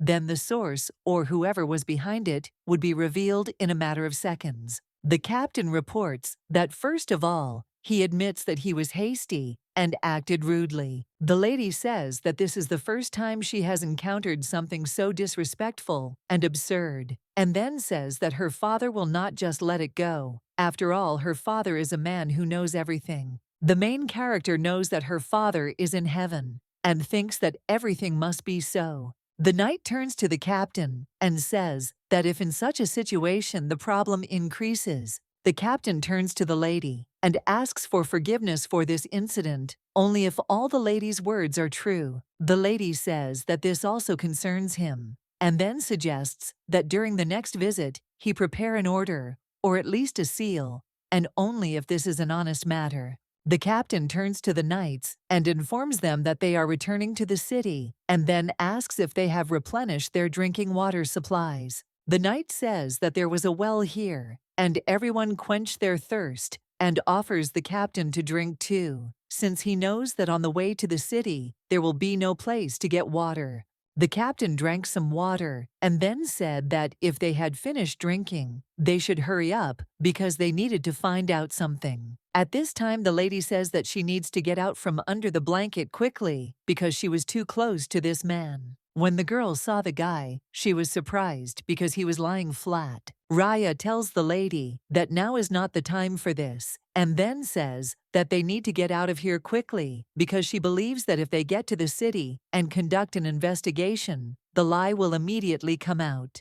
The girl says that only high-ranking nobles like the count they saw earlier live in this area. Raya suggests Aslan also prepares herself because she knows that now is not the time for jokes. The sister says that she doesn't think she should do anything. The surprised girl asks what she's talking about. Sizel asks if she really did it. Aslan smiles and apologizes, explaining that she didn't notice how everyone was using her hands. Naturally, after that, the group of men who drank Ray's special medicine of oblivion never showed up there again. After all, according to her, they probably forgot why they came here, even before they came down from the mountains. The lady asks what will happen if the medicine wears off. The doctor replies that it is impossible, because in fact, it is not harmful to the body, but it is also a kind of poison, and the effects will never go away until the antidote is taken. Aslan reports that they have run out of the oblivion medicine,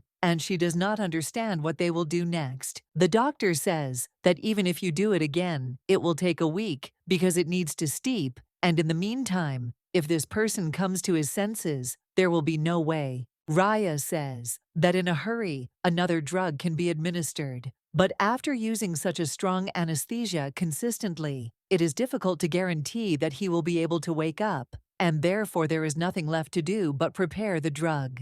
The doctor thought about the fact that she actually guessed who poisoned these rude people, but she knew that from now on there would be many such people. The main character wipes the gentleman's face and calls him a savior, and also asks how he is going to survive in this world. After all, she understands that this really requires a lot of strength. The gentleman tells Sizel that he must take special care of her. If she does nothing, she offers to simply pay her the salary she deserves. Others quit their jobs one after another, saying there was no hope. The main character understands that even if she leaves there, she really will have nowhere to go. The girl tells the owner that she heard that other people were paid, but she was not. He asks which other people and who exactly, and then he says that he did not think that the lady would come to him with such a statement, and considers it as a stab in the back. The man says that they have been working together for several years, and asks if they are not a family.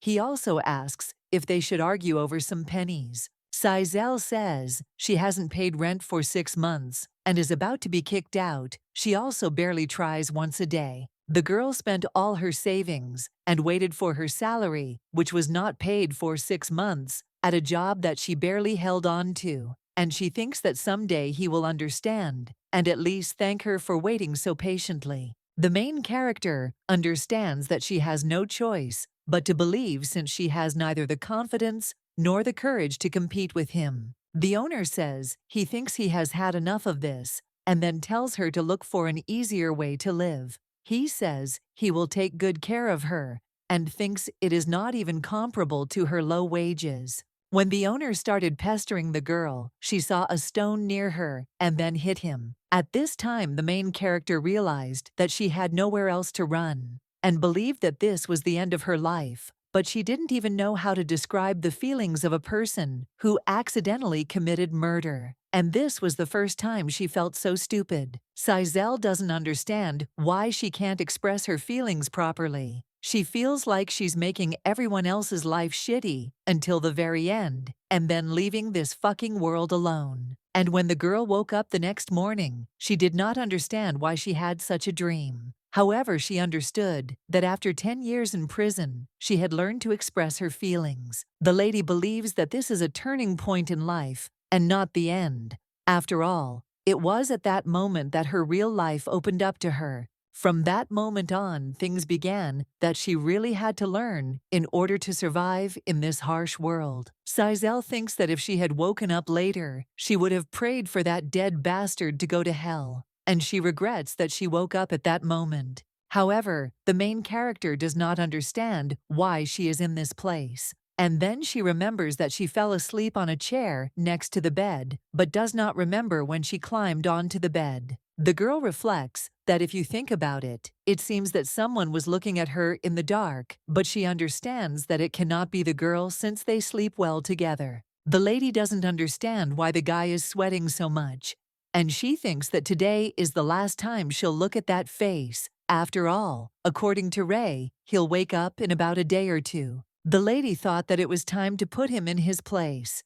She turns to the guy and says that when he becomes a duke, he should definitely repay her for this favor. Asen asks her sister if she is awake yet and suggests that she sleep a little more. The lady asks why they got up so early. Then she says that the departure is still far away and suggests that they sleep together a little more. Asen looks at the lady and asks what she is going to do without them. Sizel asks what she's talking about again. Then she says she's not going to do anything to that man. The girl asks why then she constantly says to go to bed, and asks if it could be that when they fall asleep, she will leave them and go away herself. Asen asks if she thinks she doesn't know, and then says that their mother said all her life that she would be with them, but when she woke up, she was no longer there. She says that if the lady leaves her, then she really will have nowhere to go. Hearing this, the lady invited the girls to come to her and then hugged them. She asks where she can go, because she thinks that they are now a family.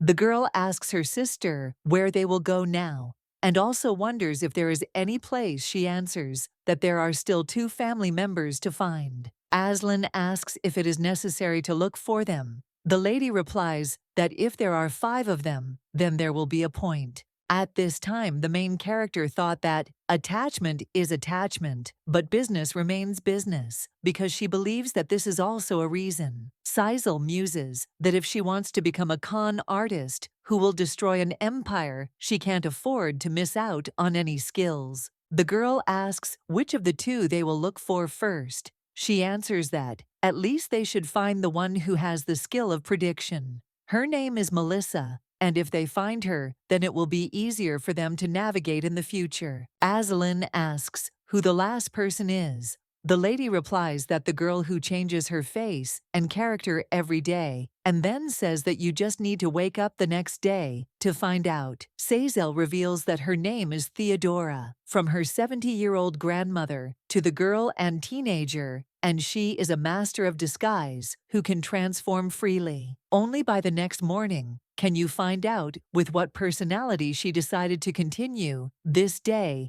Innate magical power and natural observation. If Theodora decides to change, she will be able to accurately copy the manner of speech. Sizel recalls that she said that her mother was an actress in a theater troupe, and judging by her words, it seemed as if her mother was a famous person. The girl understands that she doesn't know how famous she was, but she can say one thing with certainty.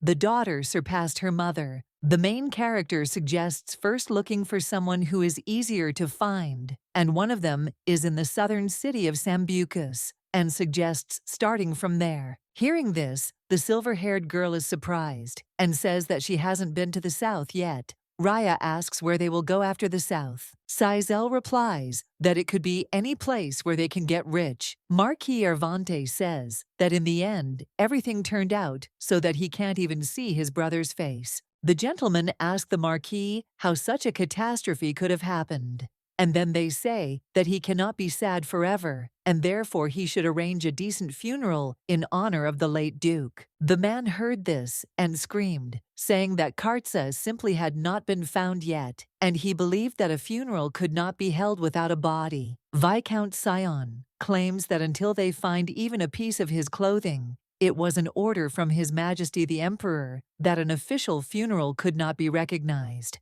The Viscount explains to the gentleman that this is the Emperor's order and they must obey it. The Marquis asks if he personally did not come all this way to appease His Majesty, and then claims that Kartsa is his only nephew, and from the place of the accident and further from the city to the village, there was no place left where they did not search. Ervante says that no matter how much he worries, despite everything he is his only blood relative, and asks if he thinks that it is his greed that he wants to send his nephew along with his deceased brother. The Viscount claims that the official search by order of His Majesty is not yet over. However, the Marquis objects and claims that it will end today at noon, and the funeral will take place today as planned. The Marquis informs the gentleman that after another meeting at noon at the building of the central government of Nuren, they will return to the capital and finish the funeral. Viscount Zion says that he knows the reason for his haste. The gentleman heard this and asked if he was in a hurry, and then wondered who could think that he had other intentions. The aristocrats say that this cannot be because the Marquis is simply worried about the empire. The man asks if there is anything else to say because he believes that he is here as a symbol of the Erbios family.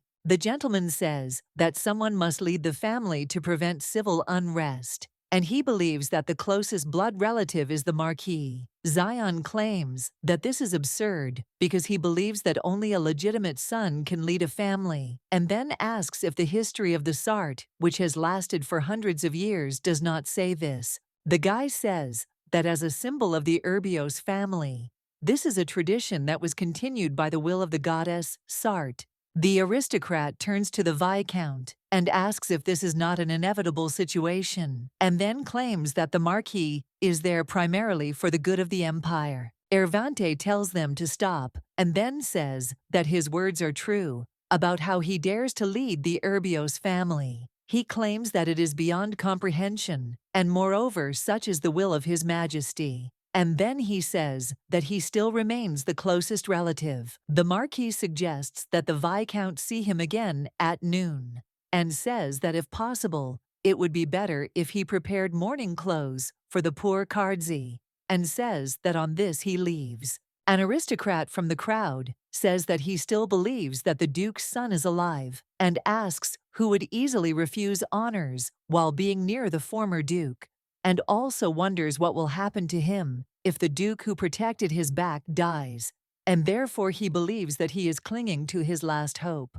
The Marquis suggests that the gentleman stop because he is his only nephew, and believes that if anyone hears, they will think that he does not want Carse to be alive. The captain approaches the master and asks if this will end today, and then he says that until the body of the Duke's son is found, he will continue to fuss like this. The master says that therefore he must find one of his fingers. The captain explains that no matter how hard they searched, they couldn't find a single trace. The Marquis asks if he doesn't have 10 fingers. Sitting in the carriage, the girl says that it is very cramped for her, and then asks if they will leave this gentleman here. She tells the lady that if she was going to take him, she would have simply sent him to the door in the carriage. Sizel replies that it's just still far away. The girl asks how much is left. She replies that he's just a man from a distant world, and he's a future duke. The main character turns to the guy and says that when he returns, he should live well. Aslan asks if she is staring at him too openly,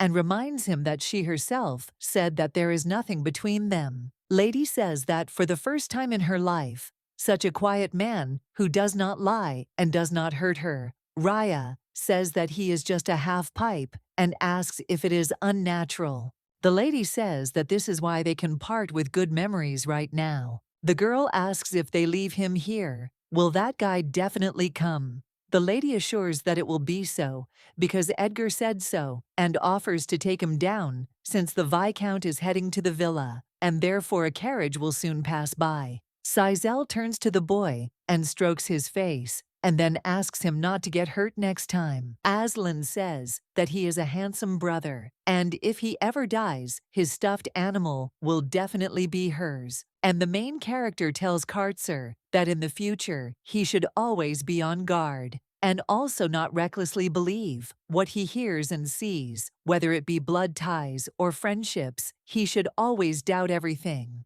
The girl says that not all people in the world are like her, and then wishes him luck. When the Viscount saw the Duke, he asked if he was okay, and then he said that everything was already over because he had survived, and this was the will of the goddess Sart, because she would never allow the defender of the empire, the Duchy of Urbios, to die.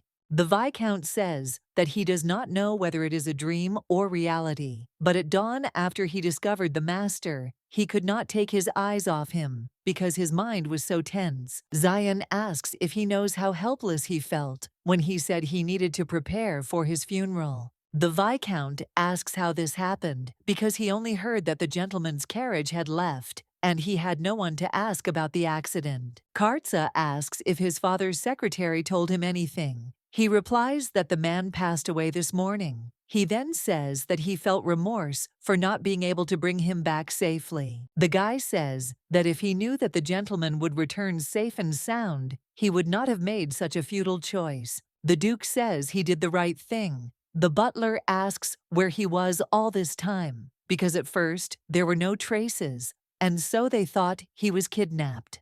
The butler reports that he sent a letter to His Majesty that the master has returned safely. Kartze says that he made them worry in vain. Hearing this, the Viscount asks if this is the master's fault, and then says that he will now become the official Duke of Urbios. Sion says that if the gentleman had seen the expression on Marquis Ervante's face when he learned of the Duke's return, he would have tried to swallow the family if the funeral had taken place. Karzi says that everyone who needs to know already knows. After this incident, there were many people clinging to the Marquis because they completely forgot how well the former Duke treated them. The Viscount thought that no matter how much he devoted his loyalty to the honest heart of the Duke of Irbios, the new Duke was truly an unbending, sober-minded and strong man. And even the teachers who taught the Duke and the professors of the academy were surprised.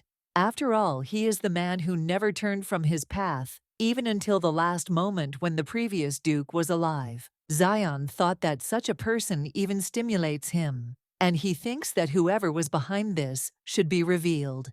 And then he turns to the Duke and asks that if he remembers anything, then let him tell them. The butler says that Viscount Sion's words are true, and the doctor said that he was cured almost perfectly and wonders who it could be, and then says that they have no other choice except to quickly find and reveal his identity. Sion asks if the Duke can think of anything. He replies that he doesn't remember anything. The butler says that in any case, not much time has passed and any little hint will help. The gentleman assures that he cannot remember anything, and it seems to him that he himself wants to know about what happened that day more than they guys. Sion claims that they can't leave it like that, and after they found the Duke, they ordered the servants to search the area, and they couldn't find any other traces, but they say that there is a Christian who saw the carriage leaving quickly. The guy reports that he couldn't see exactly, but there were 2 or 3 girls there with the coachman, and he even said that there was a dazzling beauty there. The gentleman says that then, according to them, they will paste up the image of the men, and he believes that this will spread throughout the empire and that it is only a matter of time before they catch them. The butler saw that the Duke had gotten out of bed and suggested that he wait because the doctor would arrive soon. The Duke says that everything else has healed perfectly and therefore thinks that it is possible not to touch it, but it seems to him that the scar on the eyebrow can be removed with ointment, and also asks whether he should really waste his time on such a wound. The butler explains that he was careless and finished preparing for his return to the capital. The Duke suggests that he wait because he wanted to find one person. At this time, the main character, being in South Halima, says that they have finally arrived because there is heat there that could not be felt living in the north.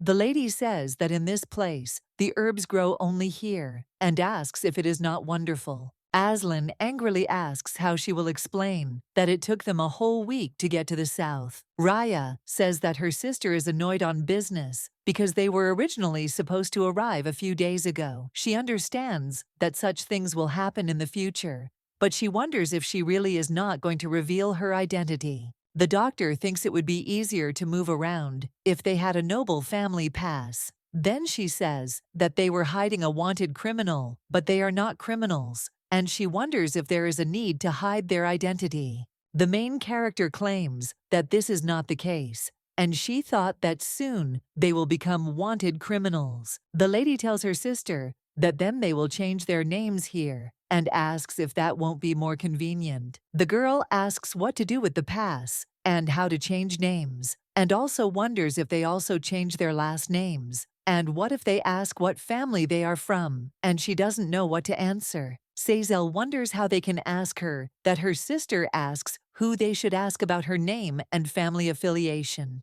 The lady explains what you need to ask the person doing this. In the southern slums, Melissa, who lived there, was a child prodigy. She was a child who saw something once, never forgot it. Despite the fact that she could not even buy a book because of her poverty, she had the most fairy tale books in the village, because it was enough for her to rewrite the same book of stories that she had peeped at her friends. However, she was very unhappy. The parents didn't like the village, and everything she wrote, her mother said she would burn it down so that she wouldn't do it again. At that time, a man appeared before them and offered to sell him these books. At that very moment, the parents' attitude changed, and greed flared up in them. From that day on, Melissa was locked in a room and made books that her parents gave her. After it became a full-fledged business, in addition to children's books, She also did other things, various documents and certificates, and even orders from government agencies.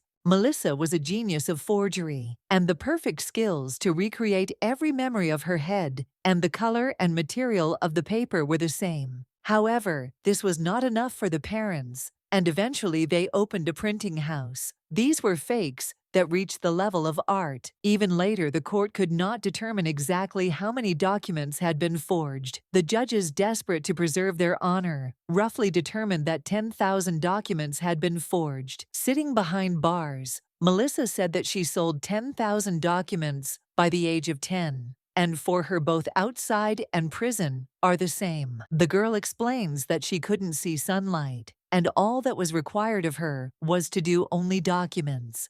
However, she believes that behind bars, she is much better off because there are people who listen to her. Asen asks how such a capable girl could end up in prison, and thinks that no matter how well she does, she doesn't care that she is so naive. The girl with blue hair explains that she was not caught for forging documents because she had a deal with the prosecutor. Sizel asks what she did to cover up the forgery. She replies that it was immorality and explains that she made a death certificate for her father and mother. Melissa says that this is a death certificate of living people, so she was the only person in the cell who received a life sentence without killing anyone. The death certificate of people who were alive overnight turned them into zombies. At the same time, since they were not living, people restrictions were imposed on social activities, and their home and work were taken away in an instant. But since they are still living people, an error occurred. The above could have been somehow resolved, but neither the neighbors nor the administration listened to the words of the couple. It was natural that they had no reputation because they made their daughter work so much. Eventually, they became dead souls and, unable to cope with their anger, jumped into the river. However, people who had already died again. And this became a problem of immorality and forgery of documents. The result in any case was life imprisonment. However, this is much better than accusing her of killing her parents. Anyway, Melissa was happy until her throat was cut. She said that she was happy that she had such a family that looked her in the eyes and trusted her, and also listened. The main character understood that even if she was reborn, she would definitely meet her, since she shines brightly from head to toe and can be found at first sight. Sizel looked at the girl with blue hair and realized that they met again, and she asked the girl where she was going. Melissa replies that she has to go to the government office because they are closing soon and she doesn't want to be late. The main character says that it is not too late and calls her name. Hearing this, the girl thought that she knows her and then asks if the lady wants to give her a job. Sizel takes the paper from the girl and says that it looks real, but there are too many flaws. She says that it is all filled with black ink, but the death certificate is not that color, and then explains that you need to use blue-violet color. The lady says that natural dyes need to be mixed to make the ink permanent. At this time, the girl with blue hair thought about why the lady was not surprised. The main character reports that the handwriting is bad, but besides all this, the seal is sloppy, and then asks if she hasn't seen what the seal of the district court looks like. Melissa asks how she could see her and wonders who would show her to a child like her. Sizel asks the girl if she wants to study properly. The girl's parents say with delight that the lady has a diamond eye and she made the right choice. The main character suggests that they not talk much, but simply calculate whether everything is correct. The father claims that she is already buying a child who will bring her a good profit. The lady tells them to quickly count and finish this, and then asks if they understand what kind of deal they are making now. The parents ask her if she thinks they are fools, and then offer to take this toadstool away. Sizel says that they will never see each other again, will not talk to her, and will not even ask how she is doing, and then suggests that she should not even dare to think about her. The lady says that if they suddenly change their mind, and on the day they come to find this child, then other ladies will take care of them. The father says that the lady is too worried, and then claims that he understood everything. The lady says that she will consider that she has already dealt with them, and then asks the girl if she wants to say anything. She answered that she does not want to say anything. Sizel invites Melissa to go with them, and a few days before, she told the girl that she was entering the academy, and it was a small but prestigious place. The lady says that if she studies at the academy, she will graduate in 3 years, and after that, she can do whatever her heart desires, but of course within the law. At this time, the main character thought that at least one member of their family should live seeing bright sunlight. It has long been customary for a family to help its child develop his abilities and inclinations, but a child who, even when locked in a small room, was able to shackle all the public affairs of the empire. Sizel is already delighted with what an outstanding and talented person she will become if she is trained properly. I think that of course she will help them make personal data. Aslan asks her sister why she is so happy that she threw away so much money, and then asks how much she gave to her father and mother, and she says that at first glance, it is not a small sum, and she wonders if she spent it all. The lady explains that everything is already over and asks why bring this topic up again. The sister asks if she is naive or completely stupid, and then asks how she is going to live on. The lady explains that now we need to earn money for food. There are 3 years left before Melissa graduates from the academy, and the main character understands that she is not going to give up and just do nothing because she has been deceived more than once. But she believes that there is no need to hunt for prey herself. Sizel is sure that not even a week will pass before there are people who want to deceive them. Beautiful girls from the north who have no job, no guardians, and who seem to have a lot of money, and so they created for themselves the competence of naive fools. The lady understood that they met all the parameters that attract scammers, and all they just needed was to wait. The main character turns to her sister and asks if she knows that she looks like a real villain. Now Raya claims that villains are usually not like that. Suddenly, the girl saw news in the newspaper that men were wanted for the assassination attempt on the keeper of the empire, Duke Urbios, and at that moment, she thought that maybe they were drawn. Aslan wonders if such kidnappers still exist, and then she starts laughing. At that time, the lady thought that she seemed to notice that this hairy man looks like her. The main character understands that it is even better if no one knows their faces. The newspaper wrote that Duke Urbios is returning as the guardian of the empire. Sizel believes that this is how it should be, and now he must repay for saving him. 3 years later, in the capital of the Sart Empire, the assistant asks the Duke why he did this, and then says that he knows how long the emperor waited for his return. 3 years ago, no one doubted that Karza would replace the former Duke and become the Prime Minister of the empire. Although he was young, his pedigree and abilities were at their best. The Viscount does not understand how the gentleman could refuse such a good position and leave again for another country. During these 3 years, His Majesty personally intervened to defend the Duke's place, and with difficulty held out against the Marquise's bitter faction.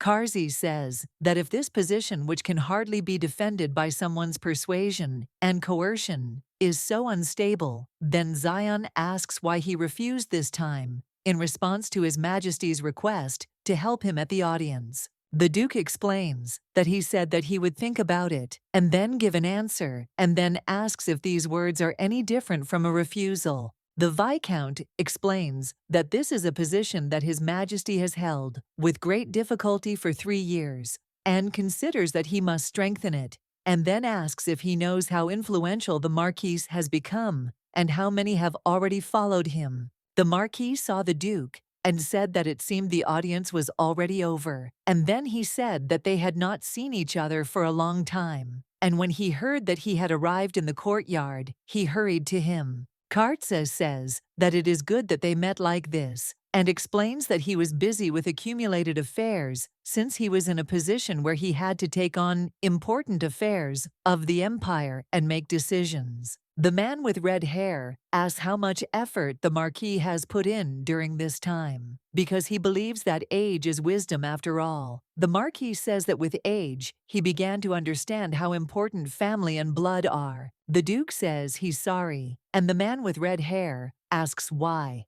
All of a sudden, the gentleman points to his finger and says he needs to be careful because the world is so scary. The Marquis says that it seems his audience has been delayed, and apparently His Majesty has offered him a special seat. He says that no matter how hard he tried to fill the empty seat, the Emperor must have thought that such efforts were not enough. Irvante claims that from what he heard, the Emperor is thinking of putting another person in the vacant position of Prime Minister, and he believes that His Majesty has truly decided to give the position to him. The Duke says that this is not a place that can be easily changed, easily given away or taken away. The man claims that his uncle knows this better than anyone else, and then says that he is already leaving. Irvante says that he is a cheeky boy, and even after his father's death, he wandered around the world as he wanted, and even after that, he did not change at all. The Marquis thought he was eager to take this position, but seeing how he flatly refused, he believed that he should be glad that he knew his place.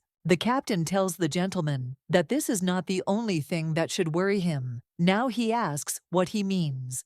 The man explains that according to what he heard, His Majesty secretly summoned Princess Ivona from the villa in Ehen, located in the east. Hearing this, Irvante thought that the princess was the only daughter of the former emperor and the sister of the current emperor, and he wondered if she was for Kartsa. Union through marriage was an obvious and trivial method in the aristocratic world, and if the princess and the Duke of Erbios unite, the situation will change. The Marquis says that they cannot leave it like this. The Duke wonders why the discipline of the imperial palace is so weak. Zion thinks that this Rudian seems to be a nobleman from a low-ranking family, and his thirst for fame led to him becoming the Marquis's loyal dog. The Viscount believes that the Duke gave them a good rebuff because he knows that sometimes he makes such warnings. Zion thought that honest people like the gentleman usually do not give warnings that conceal another meaning. They read that, nevertheless, it is better than nothing at all because the princess will come soon.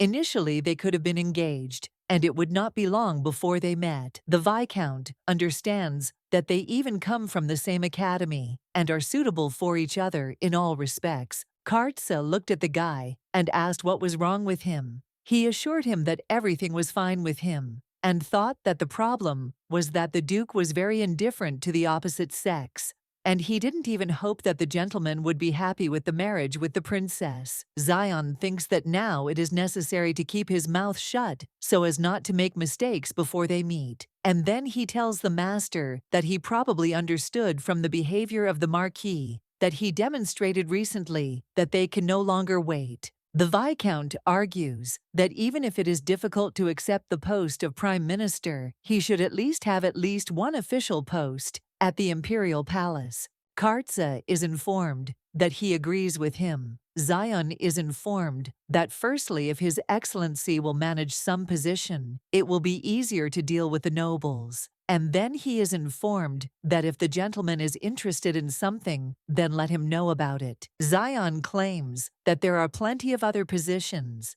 and if he is looking for a more peaceful position, he will choose any, except this one. However, the gentleman claims that this position should not be precisely this, because he believes that there is something to profit from there. The southern region has been noisy for the past 3 years due to various incidents. Irkana, a useless island located at the very southern border of the empire, was considered the best place to relax in the empire. On this island, there were even those who made a lot of money simply by selling water and air. In addition, it often happened that influential families in the south went bankrupt overnight. There were even womanizers who had a good reputation and broke the hearts of young ladies to pieces. But the opinion about the main hero of all these fraudulent events is divided. Some said that she was a beautiful widow from the capital, and others said that she was a sincere and pure lady who looked like a fairy. and there were also rumors that she was a strange lady raising her younger sister. The man turns to Lady Cecilia and suggests that she hurry up and return the amount he entrusted to her. And the girl looked at him in surprise and asked what he was talking about. He explained that he was talking about a leather bag that he left her 2 days ago, and there were at least hundreds of gold bars in it. The lady pretends that she hears about it for the first time. He says that now is not the time, and smilingly suggests that the lady not to behave like that. The man says he thinks she doesn't remember, and then asks if he didn't say anything earlier during the explanation about business. The lady tells the gentleman that if he trusts her with gold bars, he will receive dividends on the 10th of every month, and the lady then invests 20 gold bars. The lady wonders if he didn't get the interest for the first month, then asks if he remembers how happy he was that day. The man says that she finally remembered and asks if she wanted to take the gold bars from the bank vault and invest them too. He reminds her that she said she had 300 more. The lady says that this is true, and this is exactly the entire inheritance from her father. He says that then the woman said that in order to take all the money from there, she needs to put another 100 gold coins into the bank, and reminds that he lent it to her 2 days ago. The lady states that she is not going to do this and is not going to make investments, and explains that she does not want to strive for quick riches. The gentleman says that it is unpleasant and believes that if it were a scam, he would have started paying her dividends at the beginning. She claims that she knew that he was not such a fraudster and therefore accepted that money from him as the main investment and the interest received from it. The lady explains that of these 100 bars, 20 originally belonged to her, and the remaining 80 pieces are calculated as interest for 1 month at an annual rate of 5,000%. I heard this man say that it was complete nonsense. The lady shows him a contract stating that once a month on the 10th day, in case of non-fulfillment, the deposit will be confiscated, and then invites him to look and asks if this is where he signed. The man asks in surprise if they are scammers. She asks if he wanted to get his hands on her money. The gentleman objects and says that he didn't want it at all, but was going to return it. The girl thanks him for returning it to her. She says that since they've decided everything, they can go their separate ways. The man screams and says that this is absurd and considers it a scam because they started it from the very beginning, and then screams and says that she is a cheeky girl and asks if she thinks that he will leave her alone. Suddenly, Asen appears and threatens the gentleman with a knife. When he saw her, he thought he was lost, but he says that if he is an ordinary swindler, then these girls are the spawn of hell, and then he runs away. Asen says that the sword gets longer every time it absorbs red liquid, so she wanted to test it out. Cecile says that she's already tried it many times. The main character says that she called all the debtors from the gold bars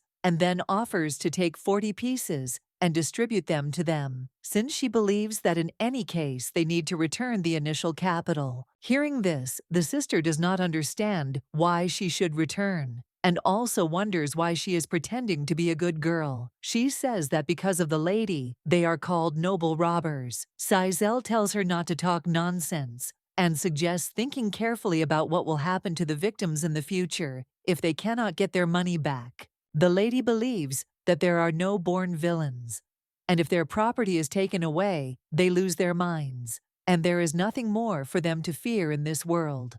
And then she asks what is good, whether the number of their competitors will increase. The main character claims that good people must also remain in the world to maintain balance. Raya says she thinks he should have taken the medicine, because even if it was a forgetting potion, he would have been deathly ill for a few days to completely forget what happened today. Cecile thinks that it's all over anyway, and they can't even report such bastards. The doctor says that if they report them, they will only suffer losses. The reason why girls are called noble robbers is because they only look for and rob bad people. And when it comes to a large sum of money, You can't make a mistake. Ray and Aslan, with the help of medicine and a knife, cleaned up their tracks, and their motto was, as if nothing had happened. They always identified the best prey and left no traces, pretending to be stupid swindlers. The main character offers the girls champagne because she believes that they have worked hard for 3 years.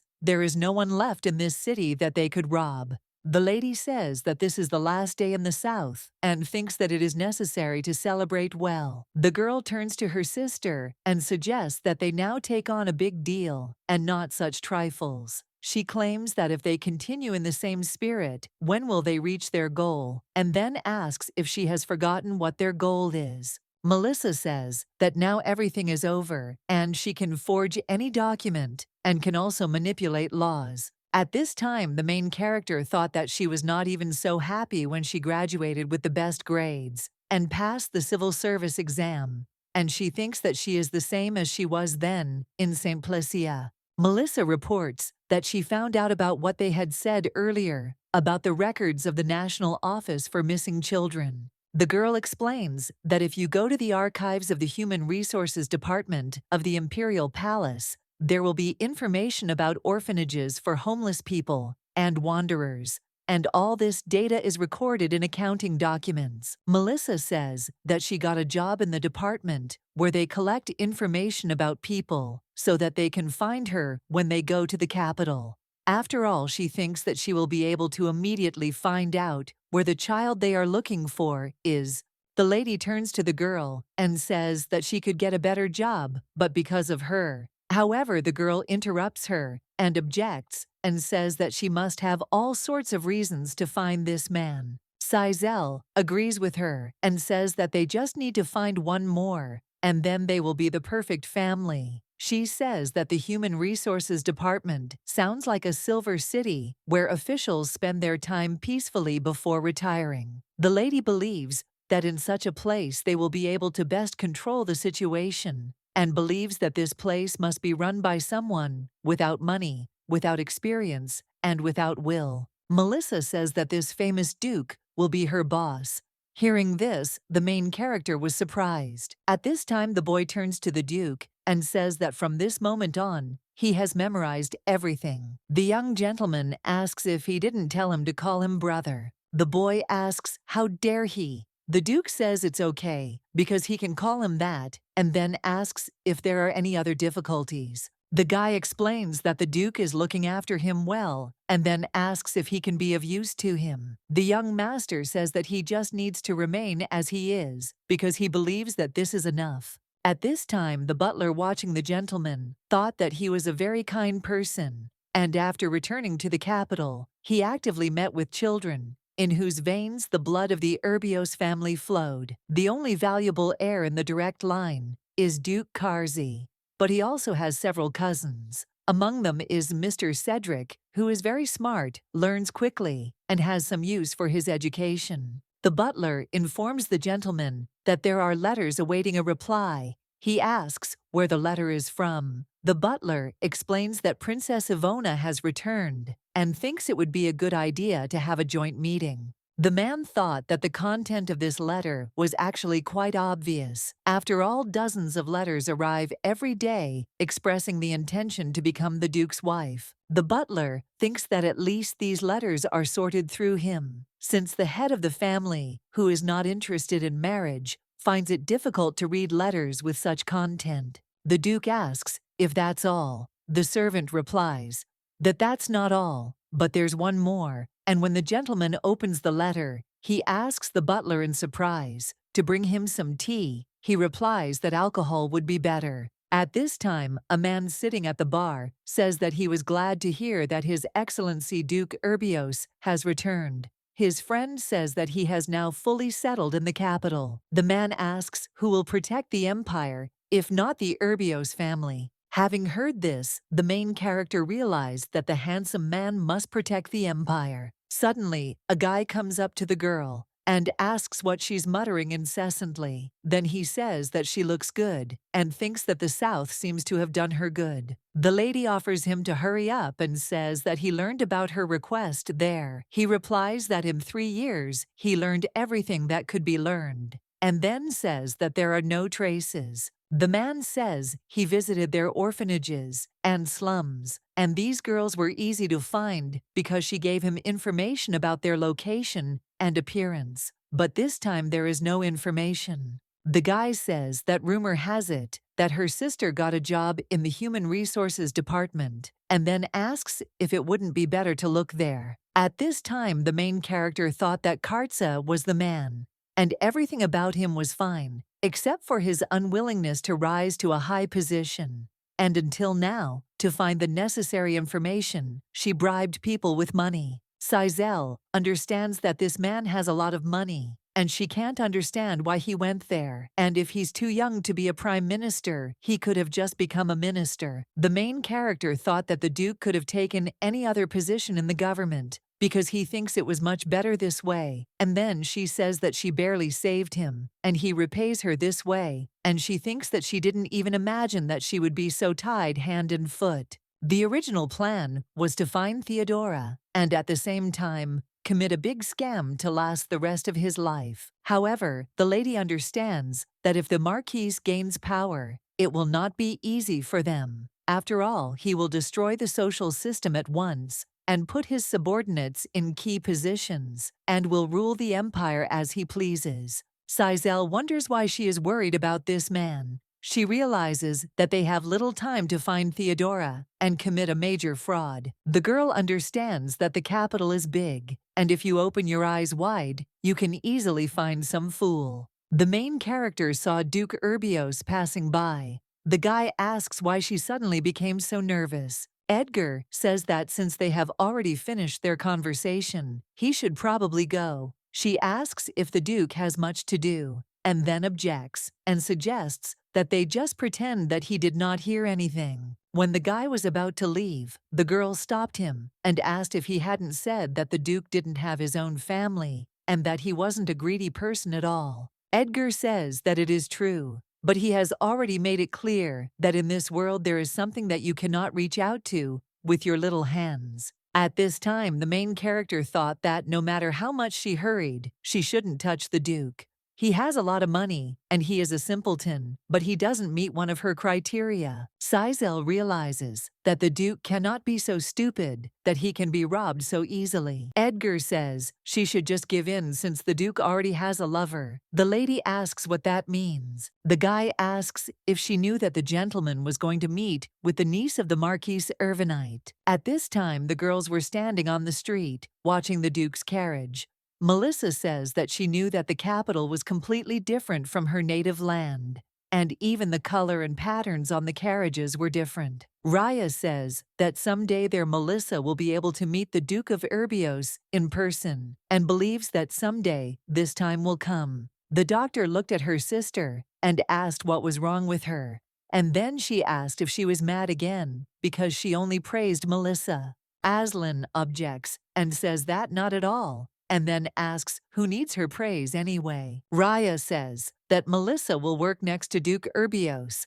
and asks if that is why she is jealous. She assures that it is not. The girl says that she is sure that she has seen a similar coat of arms somewhere before, but she thinks that it was not of the same shape. Raya tells Aslan that she were born in the north and lived there all their lives, and were in the south until today, and then asks how she could see Duke Urbios living in the capital. The girl with silver hair asks if she said she saw the Duke, and she explains that she simply noticed the same coat of arms as on the carriage, and also claims that she saw the coat of arms with wings. Raya says that's why she asks when it was. Aslan wonders why she is asking her questions, and then asks who she is, to doubt her. Melissa suggests that the girls separate for a while, since she will not be held responsible if any of them get hurt. Sizel tells the girls that if they make a fuss, they should expect no mercy. Aslan talks to her sister and says that she should have come earlier because they saw such a sight. The lady says that she knows who passed by. The girl, surprised, asks her sister if she saw this man too. Sizel, smiling, says that he is their son-in-law. The Viscount asks the gentleman if his window is closed. He replies that it is not necessary. Sion says that one might think that this place is too noisy, since they first arrived in the capital secretly, and therefore people were curious. And the assistant thinks that the townspeople are very pleased that the gentleman often appears in public, and he says that if he wants to show himself to the people, it would be better for him to mount a horse and ride past them. The gentleman says that this is unacceptable. The butler says that maybe he will find something interesting outside. Suddenly, the man heard someone swearing and saying that it sounded like women's voices, and he doesn't know what families they belong to, but he thinks that they are behaving wildly. The assistant asks why he is sweating and offers him a napkin to wipe the sweat with, and then asks if the voices of those ladies disturbed him. After all, he can't figure out what's wrong with him. The man says that the meeting he spoke about earlier is that he wants to see the Marquise's niece. He says that the gentleman only mentioned the meeting, but did not set a time, and reports that the other side has already asked many times. The butler says that they have already been rushed several times, and then asks if the gentleman is having trouble now. Kartsa suggests setting up this meeting because he believes the time has come for it. Aslan asks the lady what she is going to do and what kind of wedding to hold and with whom. She replies that with Duke Urbios. Hearing this, the girls scream and ask if she has gone crazy, and also wonder if the lady knows who he is. Cézelle tells him that she slept in the same bed with him for several nights, and that it was not a lie. Then she asks what they were thinking. Aslan says that before this, she dragged some man into the barn, and then forced them to take care of him for several days, and now she decided to make an attempt on the Duke. The sister says that it would be better if they came up with a more realistic plan, and for example just kidnapped him. Hearing this, the girls were surprised and wondered if she really called this a realistic plan. Raya says that Aslan is right, and then asks what if they make a mistake and the wrath falls upon them. She thinks that people like them won't be able to touch it with a finger. Cézelle objects and says that she not only touched him with her finger, but also cut his stomach. Raya, surprised, asks the lady what she is talking about. The lady reports that she and Aslan even dragged this man on themselves. Hearing this, the girl asks in surprise what kind of nonsense this is. Aslan screams and says that she remembered that coat of arms and reports that it was the Urbios carriage. Raya says, in surprise, that it means that the man was Duke Urbios, and then asks why the truth about that man was revealed in such a way, and also wonders why the lady didn't tell them then. Cézelle explains that if she had said so, the girl would not have sat idly by. Raya asks how she found out about it and dragged him there. The lady explains that it is a long story. Aslan asks if it's true that his sister prepared the ground in advance because she was going to rob him now, and then says that she thinks she's starting to respect the lady. Raya claims that she thought they were just doing a good deed, but it turns out they had such a large-scale plan. After all, they cured and then sent the gentleman home, and now they are going to carry out their machinations. Cézelle claims that not to the same extent, and then explains that if that man lived the way she wanted him to, they would hardly have met, and asks what to do if he digs his own grave. The main character says that she is not stupid and was the one who saved his life, and then asks them if they think that she will just stand there and watch as another girl takes him away. At this time, the lady thought that this should not happen, and she believes that after 3 years of active fraudulent activity, only she can eat from the table that she set for herself. Cézelle turns to the girls and asks them to imagine that they have donated 10,000 gold pieces to an annual fund to help those in need. Aslan says that she has not had such experience, and therefore she cannot rearrange. The lady explains that it is as simple as an example, and then asks what if some intermediary took away what she put in with all her heart. The sister says that she will find these 10,000 gold coins and add interest and also request compensation for moral damages. The lady says that this is it, and then says that she will be brief so that they understand, and therefore suggests that they listen to her carefully. Sizel asks her sister if she said she wanted to play big, and also wonders if there is a person in the empire as rich as Duke Urbios from whom they can rip off money. The lady turns to Ray and says that if he left the princess, with whom his life could be smooth, for the sake of this, to meet the niece of the man who wanted to harm him, and asks what she thinks about this, she replies that he is a fool. The lady says that this is excellent because she agrees. The mistress turns to Melissa and asks who will be the first to know about the child she is searching for throughout the empire. She replies that Duke Urbios. Sizel agrees with her and says that this is the only way for them, and therefore believes that this way they will be able to get the necessary information and grab a bigger piece before leaving the empire. Raya says that she cannot imagine it because she already understands that there are no loopholes or gaps. The main character understands that it will be difficult, and not everything will go according to plan, and asks if they know about it. And then she says that there are two types of things that don't work out. The lady says that to give up without really starting to think that this matter is impossible to calm yourself down by forgetting yourself in the corner of the room, and despite everything to desperately try and cling to any opportunity, ultimately having no regrets. Since the matter remains impossible, she asks what the ladies choose. The girls say that they have to try desperately and cling to the end. The lady came to the fortune teller and said that she wanted to see if everything would be okay between her daughter and the Duke. The woman stroking the circle says that she will take a look. Now, the lady says that she is not the kind of person who believes in such things, but she has heard that it has become very popular lately. The lady says that in fact there is nothing in which their family is inferior to the Duke's. And then she says that in Sart, everyone knows the reputation of their family, and they have no sins. The fortune teller screams and asks where such a lie came from. The lady asks how she dares to say such a thing, and then asks if the fortune teller knows who she is. The woman asks how Madame dares to lie to her, knowing who she serves, and then says that she said that their family has no sins, and asks if Madame knows what problems are hanging over them. The fortune teller says that now she will look, and says that the dark clouds will disperse. And then she says that her husband must have 3 hidden children. The lady asks in surprise how this is possible. The woman suggests waiting, and then says that this is not all, and the clouds show her one more thing. The fortune teller asks what the man did again, and what this time. She tells him that the dark clouds are directing her to the blue roofs on 17th Street, and claims that she can go and check there. The lady says that just in case she asks to keep it a secret and not to open her mouth anywhere, the fortune teller suggests that she not worry because this is something that should not be made public. The woman in the purple dress says that a dark cloud is hanging over the entire empire and believes that the goddess truly helped them and her daughter avoided big trouble. The lady asks if she is talking about their Rubia. She replies that it is not where the clouds are heading, and that it is the first street of Fernhart.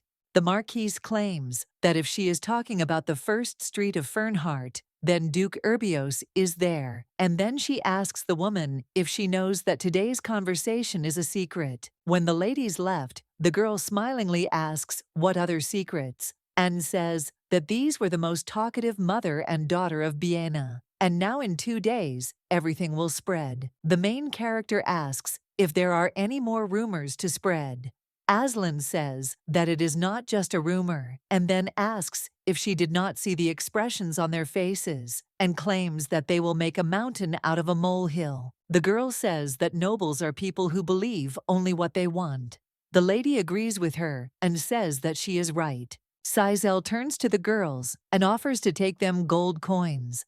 After all, she understands that it is thanks to these children that Aslan became famous as the best fortune teller in just 2 weeks. The main character believes that children's mouths were much more effective than any male. Because of the short time it was easy to become famous in the back streets of taverns and shopping areas. Aslan says that to all the existing rumors, those mother and daughter will add even more unreliable information. because they understand that there are no people left who do not know what happened to the Duke's first wife. The girl says that this is a curse, and if you marry the Duke of Urbios, then within 1 year you can die from the curse. Aslan asks if this is not absurd, and then wonders what kind of fools fall for such a lie. At this time, the main character thought that it was good that she entrusted this matter to her sister, since she believes that it is in keeping with her abilities. The girl tells the lady that she needs to get back to work, and then asks what she will do. She replies that if the curse is cast, then they must make it real. The lady with the red hair asks the ladies if they heard the news, and then says that she really shouldn't say that. Karina asks if this concerns His Excellency the Duke, because she still doesn't believe it, since these are rumors without any evidence. The lady says that she is right, because they say that because of the strange spiritual energy, ladies usually do not live in that house for long. And this is the first time she hears about the existence of such ridiculous rumors. The girl with red hair reports that she heard that even just having evil thoughts about the Duke can be cursed, and asks what kind of nonsense this is. The lady says that she had no such thoughts, and she does not understand how she dares to do so in relation to such a person as the Duke. And her friend agrees with her and says that she also thinks so, because she believes that a duchess should have natural dignity. The lady offers to drink tea, and when she took a sip, she spat out red liquid, but suddenly the ladies who came to her were also stained. At this time, Raya thought that it wasn't even blood, and she didn't understand why they were screaming like that. After all, she knew that the red color was the result of the reaction of the cookie residue in her mouth with the tea leaves of the flannel. And before the guards arrived, oxidation would occur, and therefore no traces would remain. Raya says there shouldn't be any pain, and then asks why they were making so much noise. The main character says, what difference does it make? Because she thinks the main thing is that it worked, and she says that now the story about the curse will be more widely spread. Kartsa asks the lady if she likes the tea. She replies that the tea has such a wonderful aroma that even without realizing it, she did nothing but smell it. The gentleman says that he is glad to hear this, and Julia claims that drinking tea with the Duke is also a pleasure. And at that time, the lady thought that she should continue in the same spirit, because she considered that this place had been prepared for her with difficulty, because she had turned the whole house upside down, and even begged Antervante. The lady told Julia that when she becomes the Duchess of Urbios, the whole world will be at her feet. And not only that, but by combining the power of their families, they will have in their hands not only money but also the entire empire. The girl understands that their Duchy of Mimesia is one of the few families in the empire, and therefore believes that money and power are not so important. And only one thing is important to her, because if she becomes a duchess, she can become the best lady in secular circles, and believes that in this case, she will no longer have to bow down to the princess. Julia understands that the Duke is handsome and thinks that it would be nice to have such a man by her side. The gentleman asks why she smiles like that. The lady replies that she simply remembered a funny rumor going around in high society. When the girl drank the tea, she realized that she was not vomiting red liquid and was not rolling on the floor from stomach pain. And therefore, she believed that it was all a lie and that she was afraid in vain. Julia says that this curse is beyond her comprehension. The gentleman asks, in surprise, what she is talking about. The lady explains that now she understands that it is all just a fairy tale. And then she says that they say that ladies who spend time with His Excellency are sure to see a red liquid. Kartse was surprised to hear this. The girl says that judging by his face, it looks like he is hearing about this for the first time. Julia claims that they say that one should not have ill intentions towards the Duke, and then says that it is unclear who started this rumor and asks if it is not funny. The girl says that if a person who goes against the will of the goddess harbors evil intentions, he will definitely see a red liquid, and they say that even a huge stream of blood will swallow the bride. And then she offers to look at her because she is fine, and she has no hint of a curse. Suddenly, Karza spat out red liquid, and then asked if she was talking about the curse, and then said that now he knows how it manifests. The news that Lady Julia had been led out of the tea room with foam on her face spread throughout the secular world. From the first mouths of eyewitnesses, she was in shock and her hands were shaking, and she was shocked that her whole body was shaking. And again, through street children, it was changed to the fact that the lady was in a red liquid, and she began to have convulsions. And finally, through a famous fortune teller, the verdict was that it was clearly a curse. Asen says that she can no longer go there because the Duke's soldiers have already gathered near the fortune teller's house. However, she understands that it was interesting and even regrets those times. Raya says that it was also new for her that she spilled red liquid and thereby earned money. The main character claims that in any case they are both great.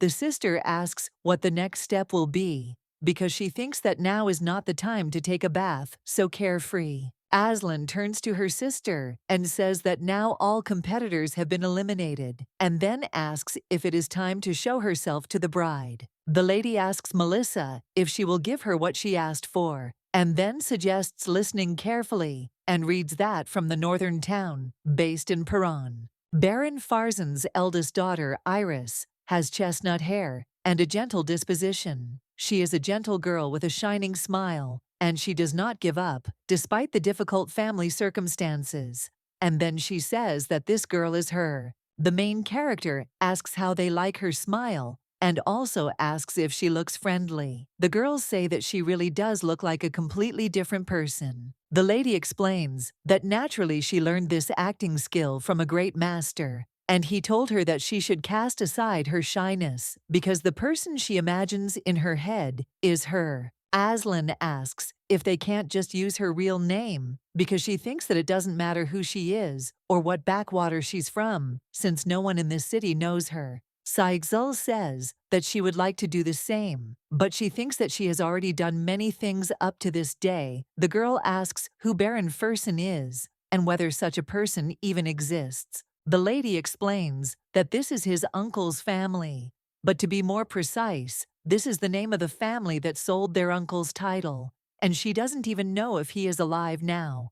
And then she says that her father bought this title with his own money and gave it to his illegitimate uncle, and that's why the uncle never spoke with pride when asked about the title. The main character claims that there is no need to worry, and then shows the document and says that besides there, Melissa tried to do everything exactly as on the real document. Saigzul says that she is now a lady who came from the village only a month ago. Asen, having read the document, asks screaming why she is her servant and why she wrote down Melissa as a relative. The lady explains that Melissa is an elite, and the younger sister has achieved success through hard work, and that is why she is a sister, and believes that this is the concept that adults like the most. The lady says that Raya is a childhood friend and the daughter of her late nanny who cooks heels and is generally a well-rounded person, and asks if they remembered everything well. Saigzul reports that when the family in the north was destroyed, they had nowhere to go, and since their Melissa got a job in the central government, they came here with her.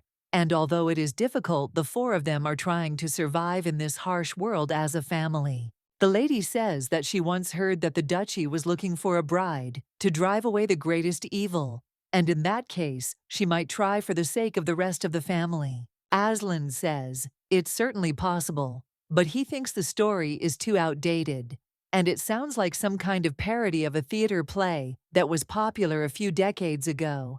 And then he claims he's not some old man and asks if it would work on the Duke. The main character asks who said that it will be used for the Duke hearing. This the girl asks in surprise, who then is the object of marriage if not him? The bishop turns to the butler and says that he has had a lot of worries lately. Then he asks what is going on since there are such strange rumors circulating around the Urbios duchy. The priest says that it may be the fault of an old man like him, and then suggests that he may soon see the previous duke in heaven. And he says that he has some suggestions for dispelling the rumors, and thinks it would be better to marry the duke as soon as possible. The priest believes that they cannot leave everything like this, and just watch it, because this misfortune will not easily bypass the duchy.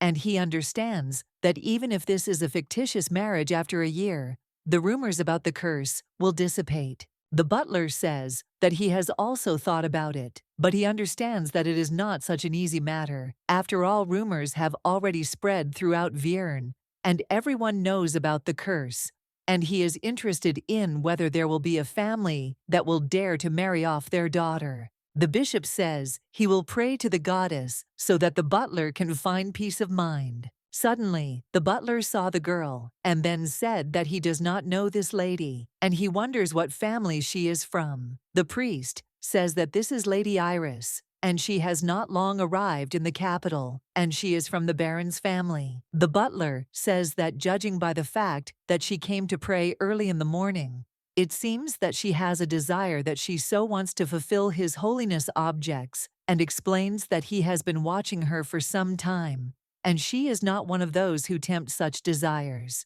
The bishop reports that he has heard that she is not in such good family circumstances, and seems to be constantly thinking and worrying about the rest of her family. He says that in any case, it is difficult to find such a lady as she. The main character prays and asks the goddess to protect her family, and then she cries. The butler approaches the girl and offers her a handkerchief, and then tells her not to worry. He sits down next to the lady and asks if he has disturbed her. The man says he didn't mean to eavesdrop, but he inadvertently overheard her prayers, and so decided to ask if something had happened to her family. The girl says that she is the only one left of her family, and then she claims that she is fine because she has people who have become family members. Sisal says that she is not lonely and not having a hard time, and at that time she thought that he would really believe it, and also thinks that whoever sees it will immediately think that she is not okay,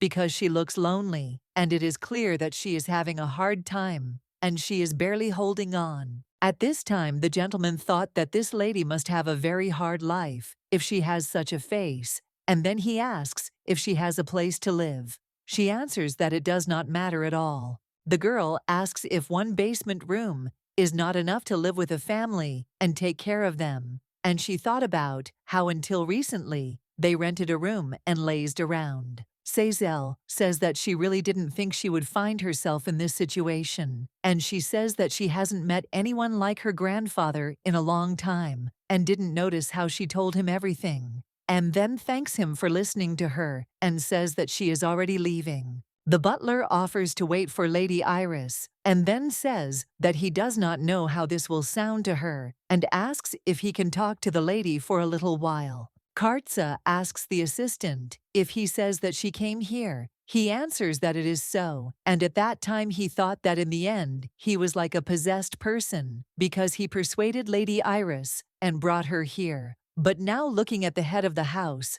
the thought crept up on him. Was he in a hurry? The butler claims that such rumors cannot go on forever, and even the bishop said that she is a very nice woman. The gentleman asks what kind of person she is. The man says that she is very beautiful and graceful. The assistant says that although she said that she has been having difficulties lately, she has not lost her gentle smile and ladylike dignity. At this time, the gentleman thought that he had memorized this because the compliments were pouring in. Kartza says that if there is such a lady, he wonders why he has never seen her on Sundays. And then he says that he has not missed a single visit to the temple since he returned to the country. The butler explains that he also asked her about this, but she claimed that on Sundays there are many other people there, so she specifically comes only on those days when it is quiet. The man believes that her goal is peace and tranquility in the family, and that she initially had different intentions than those people who flocked to see His Excellency the Archduke. The Duke asks if he said that the lady was going through hard times. The butler explains that she said that she had many family members that she was responsible for, but they were not blood relatives to her, but Iris had to take care of them. The gentleman asks if she is planning to take in someone else during this time, and then he says that he was joking and thought that he had just said it as if she was his friend. The butler believes that this cannot be, because he is the head of a house who has lived his entire life outside the empire, and she is a lady who has come to the capital from the outskirts for the first time and believes that they could not have crossed paths. The assistant turns to the gentleman and says that she has come to the mansion and then asks what she wishes to do, and then says, since she is here, she asks if the gentleman can meet her. The butler asks if he doesn't know that the Marquis of Ervante will try to seize on every little thing, and he couldn't push his niece Julia into this house, so his beloved will try to take advantage of this rumor in some way. The assistant claims that someday the gentleman will have to enter into a real marriage and asks if it would not be better to dispel such unpleasant rumors before that. Karza asks if he calls this marriage fictitious, and then suggests doing as he says. The butler says that even he, the head of the house, will not be pleased with such a marriage, and then asks how about Togo taking a look at her face beforehand. And then he says that the lady is waiting for his reception. The Archduke asks in surprise if she is waiting for him. He replies that it is a marriage contract and asks if they can get married without ever seeing each other. The assistant says that if he finds it unacceptable, he will explain it to the lady somehow. However, the gentleman claims that it is not necessary because he believes that nothing can be done now. Asen says with delight that they really succeeded because this is the living room of the Erbios Duchy, and she says that she thought that she was the most cunning girl in this world, but as expected she could not surpass her sister. Sizel, thanks for the praise. The girl says that she really has become an ideal lady and asks if it is too scary. At this time, the main character thought that she does not know this because before returning to the past, her life was exactly like this. Asen asks when this man will come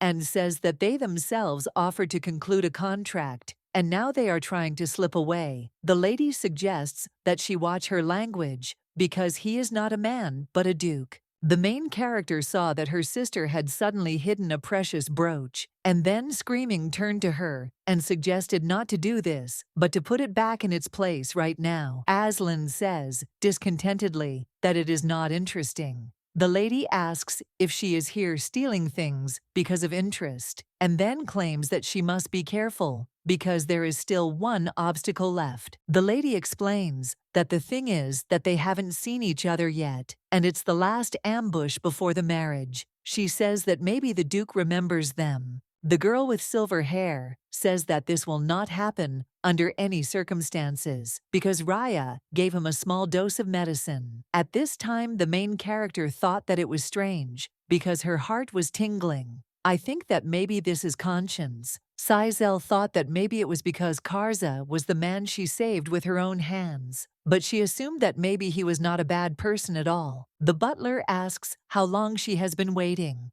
The lady asks where His Excellency the Duke is. The man says that he will come here soon, and he came early just in case, to say that their leader is a man of few words and a quiet man. Hearing this, the main character thought that she knew this, because sometimes in order to check whether he was breathing or not, she put her fingers under his nose. The butler says that this is a very sudden news about marriage, and therefore offers to understand if the head of the house will be a little harsh with her. The girl agrees with him, and at this time thinks that not only his behavior, but also his whole body is cruel. The man says that since he is in a hurry to come down from his office, he will not be so dressed up. The lady says that it is not a big deal, and thinks that this is enough, considering that he was lying half naked on a bed in some barn, and then remembers that she undressed him herself. Sizel says she doesn't pay attention to such things. The gentleman comes in and says he's late.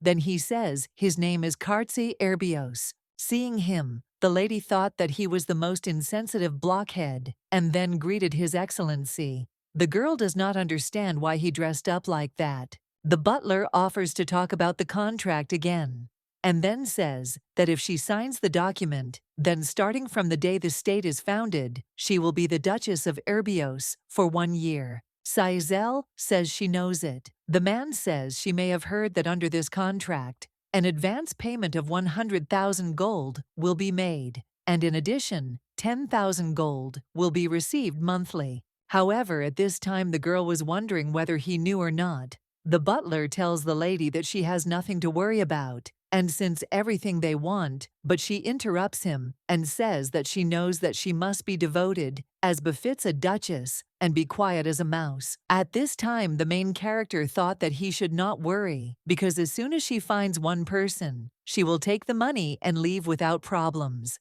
And she thinks that this is enough for cooperation, so that he is satisfied. The butler says that there is one last point, and the expiration date of this contract, but suddenly the gentleman interrupts him and asks how much longer he has to wait. Sazel thought about Karsi being displeased. He approaches the lady and asks if she has any more questions about the engagement. She replies that she has no questions. The young gentleman says that he has to go.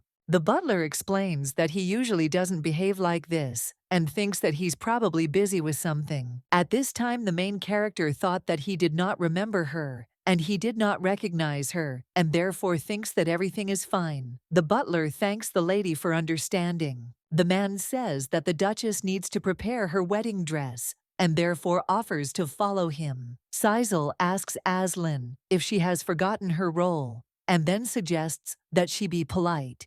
She claims that her abilities do not suit her to be a maid. The lady asks if she thinks she always dreamed of getting married, and then asks where she saw that their work was suitable for her abilities, and claims that this is unprofessional on her part.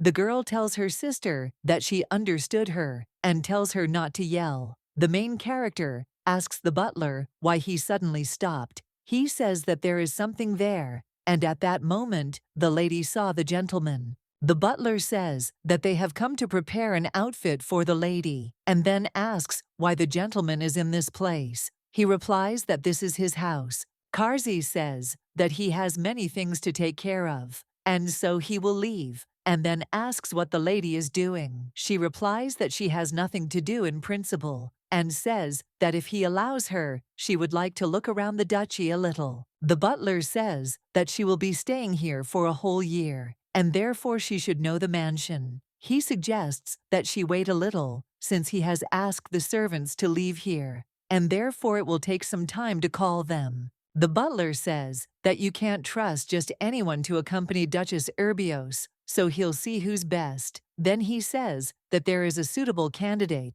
and that person could easily accompany her. At this moment the gentleman dropped the vase, and it fell on the floor and broke. The butler asks if he is hurt. Kartsa claims that everything is fine, and then explains that it happened by accident, and suggests that they continue the conversation, since it seems to him that he was going to find an escort for the lady. The gentleman tells the assistant that if he thinks about it, there is a suitable person, and the one who knows the mansion best, and is worthy of being near the duchess. And the butler asks if the archduke is against it. He answers that he agrees. Kartsa gives the lady his hands and invites her to go. At this time she thought that she had a feeling that if he took off his gloves, animal claws would be exposed, and she did not understand why she felt so uneasy, and then she agreed to go with him. Sazel thought about how strange it felt to be a married lady, and she remembers that in her past life, despite the fact that different men were spinning around her, she was not married, and she was often abandoned when she ran out of money. The girl could not imagine that she would marry Duke Urbios, who is considered the best groom in the empire, and she believes that he does not really recognize her, and therefore there is no reason to hesitate next to him, and she wonders what kind of man he has become. The lady thought that the one they saved had grown up so worthy and noble. He had matured so much that he was now accompanying the lady. The gentleman asks the girl if she feels awkward around him. She is surprised to hear this, and then answers that she doesn't feel awkward at all, and she thinks that he has grown up since he learned to ask women such questions, and he thinks that one way or another it is better to remain on good terms with him. Sazel says that maybe the Duke is uncomfortable and thinks that it should be new to start such a relationship. He objects and says that he is used to it. At this time, the girl thought that maybe he had met a lady in the past years, and then says that in their time, it is better to get acquainted and date at least one person before marriage. The gentleman says that he despises such things. Hearing this, the girl does not understand what is wrong with him. Kartsi claims that it is wrong and so frivolous to meet and break up with someone, and then asks if the difference between a man and an animal is not that he takes responsibility for his actions and feelings. Sizel agrees with him and says that he is right, and at that time she thought that she almost forgot who his father is. He asks the lady why she is looking at him like that. She says that it was just like that, and at that time it seemed to her that she was looking at her past self. After all, she came to the realization after 10 years of prison. But it seems that this man has not changed at all. The lady thought that thanks to this, she could easily fool him and take the place of his wife. The gentleman asks what she thinks. The lady asks what he is talking about. Karzi explains about the recent conversation and finds that her opinion is radically different from his. He asks if she feels burdened by Togo taking responsibility for her actions. Sizel replies that they need to take responsibility for everything because they are not animals, but people. The gentleman says that he knew that she would answer like that, and then smiled. At this time, the girl wondered if it was the answer that made him smile so brightly. And at this time, she realized that she had never looked so intently into the eyes of this man. And the red color is brighter than most precious stones, and she realized that she had been staring for too long, and then apologizes. The lady says that the mansion is really beautiful, and it is such a big and majestic place, and then she says that since he was born and raised in such a place, he must have nothing to envy. Kartse says that she doesn't think so, and it is reported that everything she sees is not the end, because sometimes even a bad place can leave memories that will remain in a person's heart for life. The girl says with delight that these are truly beautiful words. After the walk, the lady tells her sister that he is completely stupid and knows nothing. And then she says that he was just reading morals, and she already thought that her father had come back to life, and this made her hair stand on end. Sazel says that's not why she saved him. Aslan asks what she's saying, surprised, and then claims that it's what's best for them. She says they'll grab as much as they can and slowly coax the Duke into finding the girl they want.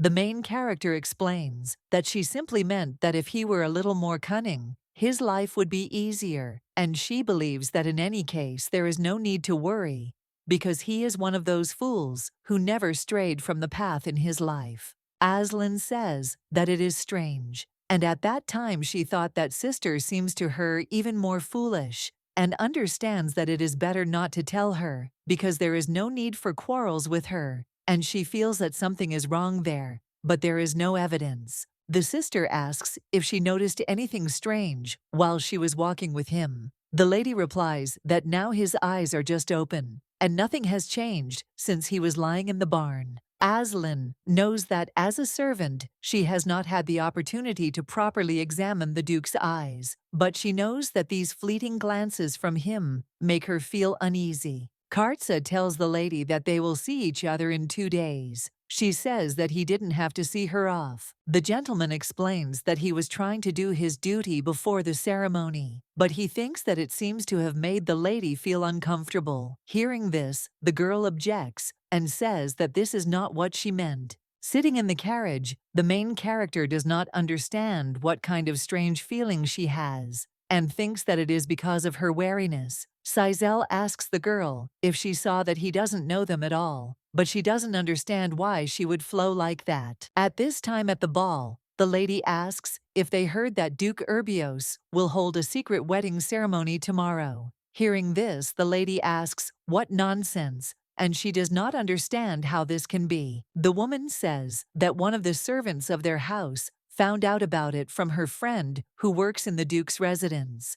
And then she says that it is a secret because this bride has problems with the house, and she even brought a maid with her and also looks ugly. The lady says that the Duchy of Urbios is a symbol of all the capital's aristocrats. There are many rumors about the inappropriate appearance of the Duchess. Karina says that a servant at her house seemed to say something similar, and then asks the name of the maid working at the Duke's residence. The lady replies that her name was definitely Nancy. The main character takes off her mask and then turns to her sister and asks if she heard that her name is Nancy Aslan. Asks what she is going to do with them. Sizel says that tonight is the last night she's single, and it's been a while since they've all been together, and she doesn't want to make a big fuss. The girl asks the lady if she's just gonna put up with it, and then says she's shocked by them. Aslan says that the ladies trembled every time they heard about the curse, and now they are only looking for an excuse to say nasty things, and asks why they didn't marry him themselves. The main character claims that this cannot be allowed because she spent a lot of money on it. The lady says that it would be nice if the late Duchess was also a blonde, and asks if they know how much money she spent to make her hair that color. Raya tells the lady that now is not the time to worry about it. Then she says that if they continue to spread such bad things about her, and asks what will happen if the duchy cancels the wedding. The girl asks the lady if she has noticed how the nobles are fond of gossip, and she thinks that if they chat about such and such, the Duke might change his mind. Sazel says that she already told Aslan that the Duke is not like that at all, and this time they met again, and he is still the same, and therefore if he was deceived, then and this time he will be caught. The lady thought that she was sorry that he had to suffer so much, but on the one hand, this man had not changed, and this upset her. Sazel says that he is not the type of person to call off a wedding anyway. Melissa asks the lady if she is really getting married. The main character asks, sadly, if it is true that her older sister is getting married. Aslan suggests that they all get together because they have nothing to worry about, because 1 year will fly by quickly. Only 1 day a year, in an empire where gambling is prohibited, is the only time when legal betting is allowed. The girl tells her sister that it's time to place bets, and then says that she doesn't even know for sure whether she will become a duchess or not, and claims that it's worth clarifying this.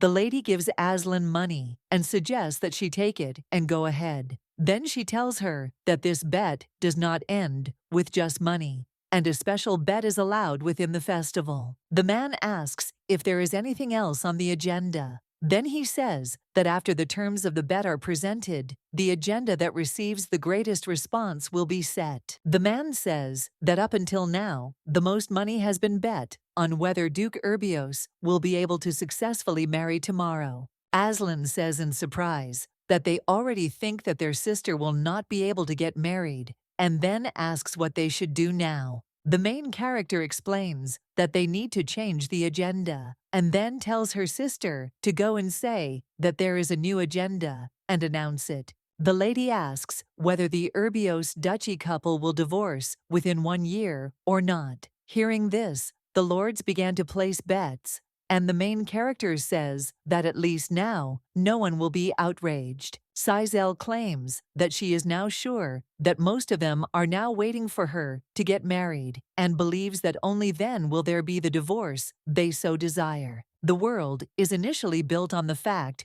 that people like something bad more than something good, especially when it comes to issues such as personal life. Everyone goes crazy. The lady says that since there is going to be a wedding anyway, she suggests that they raise a little extra income from it. And then she says that it would be nice to have an extra penny and that they can go and place a bet too. The main character understands that such a bet will not bring much money and believes that in order for it to take place, bets need to be made on both sides. And she says that they can just wait quietly and suggests that the girl should worry about me. Sazel wonders why Aslan isn't coming back and what she's doing up ahead. The man asks if they have any more bets. The Duke says he's betting $1 million that they won't get divorced. Seeing the Duke, the lady was surprised, and the sister said that she didn't say that he was so stupid. The next day, the young gentleman asks the lady if something is wrong with her. She replies that everything is fine, but he claims that she looks bad. At this time, the main character thought that it was easy for him to say, because of what happened yesterday, she couldn't even close her eyes. I think that no matter how much money he has, he can't throw it away like that. The girl does not understand why the wedding ceremony is so large scale. After all, she thought that only close relatives would gather, and it was assumed that they would live quietly for 1 year and then go their separate ways. She does not understand why such a lavish wedding is arranged. Sizel thought that this was being done in order to advertise the divorced man in advance. Kartse says that if it is hard for her, then the ceremony, however, the girl interrupts him and says that there is no need to interrupt since she believes that it will end soon anyway. The gentleman tells the lady that he wanted to tell her to be patient for a while. The bishop says that now they will move on to the vows and asks the duke if he will say the marriage vows. Kartse says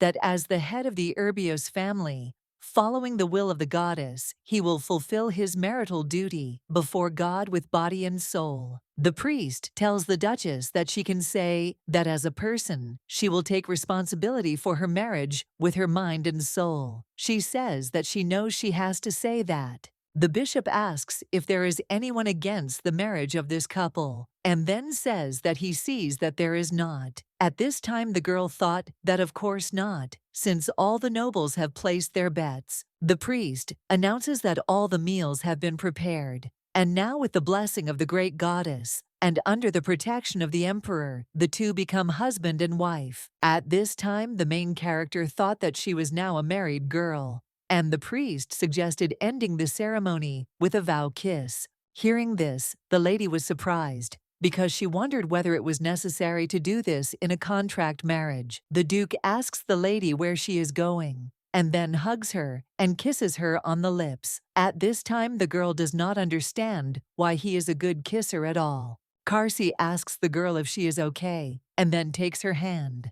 At this time the sister thought that it seemed like the lady liked it, and the main character thinks that the girls will mock her for another 100 years. At this time, their uncle comes up to them and asks Kartsa what is going on, and says that one way or another he should be congratulated. The young gentleman thanks his uncle, and the marquis says that it looks like he really did marry them, and he thinks that there is no point in saying this now, but during the life of his elder brother, such a marriage would have been impossible. Kartsa says that apparently he knew perfectly well what his father wanted. He replies that this is natural, since he was his only brother, and therefore if his nephew ever experiences difficulties, he should turn to him. The marquis says that judging by what he heard last night in the square, he thinks that his nephew has gone too far, and then he says that nevertheless, he must think about the authority of the duchy, and if he himself loses, having made such a bet, there will be a lot of talk. The duke insists that it is a small amount, and therefore thinks that everything is fine,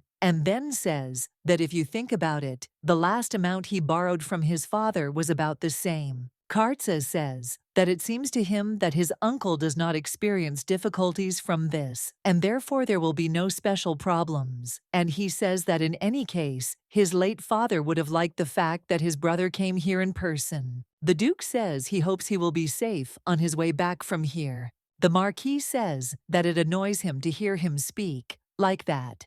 Ervante claims that as far as financial matters are concerned, it seems that Karza had some misunderstanding, and he recalls that when it comes to investments, so does his brother. The young gentleman interrupts him and says that if his father were in his place, he would not be having other conversations, but would be enjoying his nephew's wedding. Suddenly, the uncle became interested in what his nephew was looking at, the princess or the knight sent by the emperor. The marquis says that she is his nephew's fiancée, but he hasn't really seen her face, and then asks how about moving her. Uncle asks if there are reasons why it is not possible. Kartsa replies that there is no reason, but he is worried. The marquis says that he has already heard about the bride, and therefore suggests that he should not worry. And then he claims that since he has already married, there is no need to hide her any longer. He wonders if there is any need to tremble over her, since he believes that in any case, everyone already knows about everything. Kartsa asks if he really thought now that he would worry about his wife.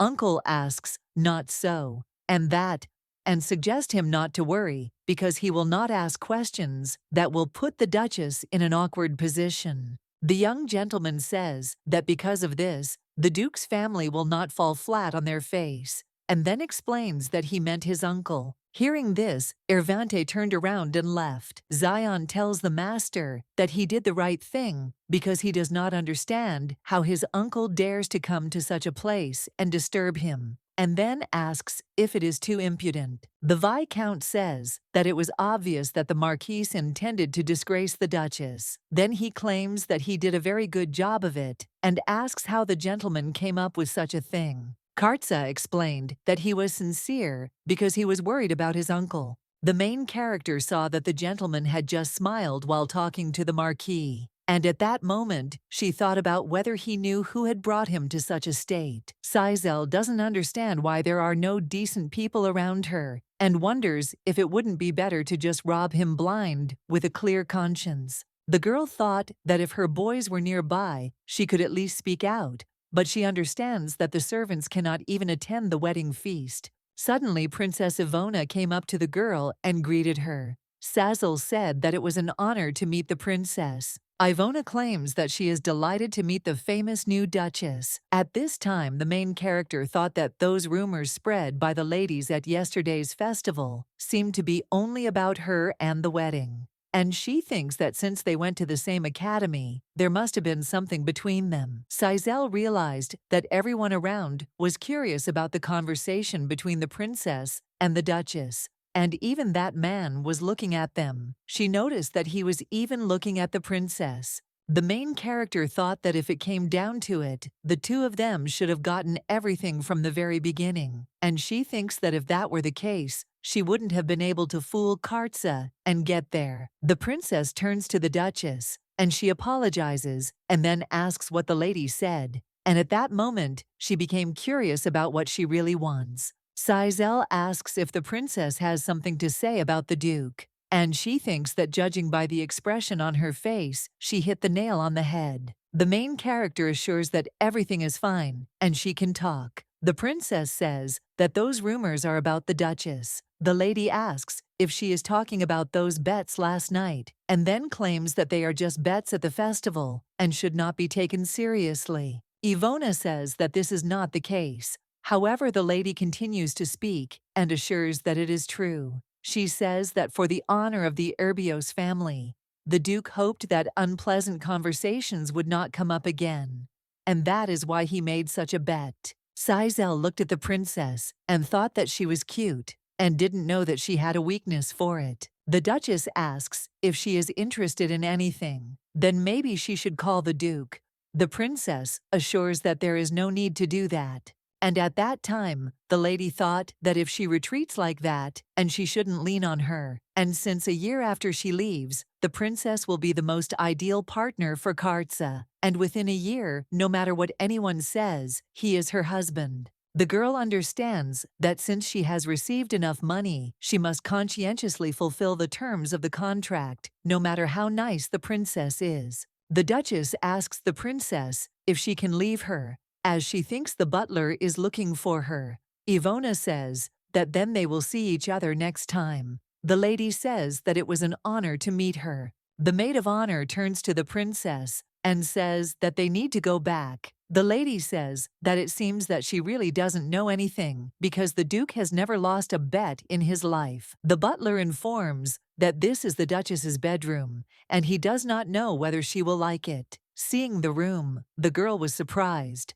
and thought that he guessed from the first time that it was to her taste. The man says that this place belonged to a former duchess, and they didn't change it much, and then says that if she has any wishes for the interior, she can say so at any time. At this time, the butler remembered the master's words that she would not have objected even to a barn, and thought that he was inattentive. The man says that he specially prepared the bed linen, but as for the other ones, he is not sure that they should be new. The girl says that it wasn't worth bothering so much because the color is really beautiful, and then asks if he chose it himself. The butler says that he will report other things tomorrow. The girls tell their mistress not to worry because they will serve her well and take care of her. While in the ladies' room, the girls say with delight that this room is beautiful and worthy of the name of the duchy. Sizel turns to Rhea and tells her to quickly count all the jewelry in this room. Aslan says that it is not interesting because he thinks that no one will notice if a couple of things disappear. The main character thinks that it looks like she won't stop at a couple of things, and then she claims that they didn't come here to steal. Aslan says that the sister has become just like a real duchess. The lady lays down on the bed and asks if she thinks that it is all fake. Raya says that she didn't think there would be an official marriage ceremony, and then reminds that there was no such conversation. Sazel agrees with her and asks if it could be because it is a duchy. She says that she thought that this man's life was a moral book. The main character believes that it doesn't matter whether it's real or fake, but the marriage must be concluded in order, otherwise you won't be able to calm your conscience. Aslan objects and says that this is not it at all. And then she says that earlier when she lived in the alley, there was a famous drunkard there. In order not to reveal his addiction, he decided to get married at 6 in the morning, since this was the only time he was sober, and that's why he did it. The girl says she doesn't know why, but she remembered that incident. Ray suggests she say something more positive, and then asks if there is no one else in the world to compare her to. The main character says that she would not like to slander him, but she believes that his fiancée was deceived. Aslan says that his fiancée was supposed to get an arrest warrant that morning, and they say that she got married at that time, so that there would be a reason to mitigate the punishment. And then he claims that the world is a complete lie. Sizel says that if only that man was able to attract good luck to himself, he would not have married in the first place. After all, a good life is an exemplary life, and everything is perfectly familiar to him. Melissa says that since he tried so hard to make it a contract marriage, then maybe it is. The main character tells the girls not to worry and suggests that they go to bed quickly. After all, she wonders when they will be able to sleep in such a precious room again. Raya says that it's their wedding night and asks if they can really stay here. Sazel explains that it's a contract marriage anyway, and the Duke is still busy greeting the guests. The lady says that this is all an established procedure for a wedding ceremony. But suddenly, the young gentleman opens the door and asks if she went to bed first. The lady apologizes and says she won't be long. Kartsa says that it's not a big deal, since he would have had to go back to bed anyway. The main character thought that she needed help, and she looked at the guys with such an expression that they would do something. The young gentleman turns to the girls and tells them to leave, because he thinks it will be better that way. Sazel asks the Duke why he kicked everyone out. He explains that it's only natural since it's the wedding night. Kartsa invites the lady to lie down more comfortably and informs her that all the guests have already left and the butler will deal with the remaining matters. The Duke looked at the girl and called her his wife and then asked what was wrong with her. The lady asks in surprise if he calls her his wife, and then says that it is so sudden. He asks if she thought that he would call her lady after the wedding. Kartsa says that since they received a marriage letter from His Majesty and took an oath to the temple, then if the procedure is followed, there are no problems. At this time, the main character thought that she did not understand how long this would continue, and then she asked if he knew for sure that she was going to live as a duchess under a contract for a year. The man says that from today, this very year begins. The lady says that in any case, it was not written in the contract. He says that even if it was not written and included in the contract, and then reminds that she said that she would be faithful as a duchess to the Erbios family. Sizel says that she does not like being forced, and then says that while she plays the role of the duchess, she will do anything and will try to satisfy him. But without feelings, she will be forced to go to such lengths.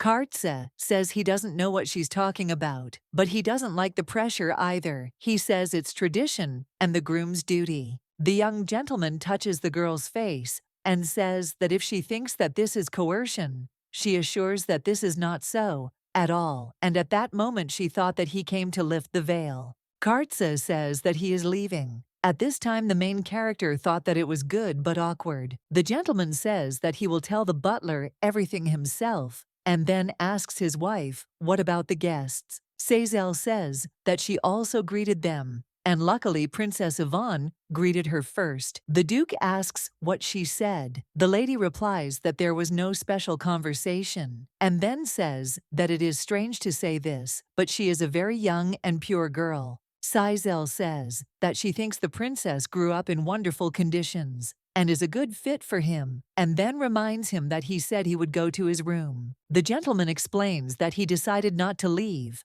and the girl asks in surprise why he answers that this is his home, and she is now his wife.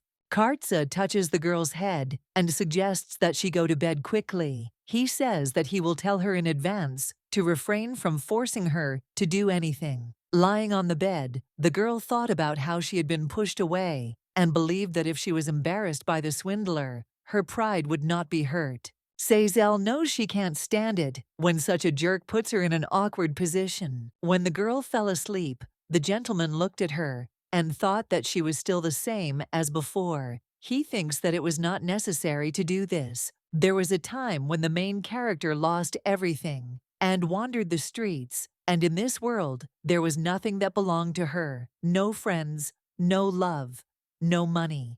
The girl thinks that maybe that's why after she got into the cell, she liked feeling someone's warmth the most. After all, she didn't know if this day would be her last, and therefore wanted to enjoy this warm night. In the morning, the Duchess woke up and saw that the gentleman was gone. Sazel turns to the girls and says that he is not there, and thank God, and then says that a big problem almost arose. Raya says her face is glowing, and then asks what they did all night. The lady explains that she was just sleeping. Aslan asks if she wants them to believe it. The lady says that if they don't believe, they can go and ask the Duke. The sister says that she will go now and ask directly. Liad suggests that she wait, and then says that it is base to actually go and ask. Sazel says it's not funny anymore and suggests they stop. Then she asks if they should waste their time on this. The Duchess asks when the Duke managed to leave.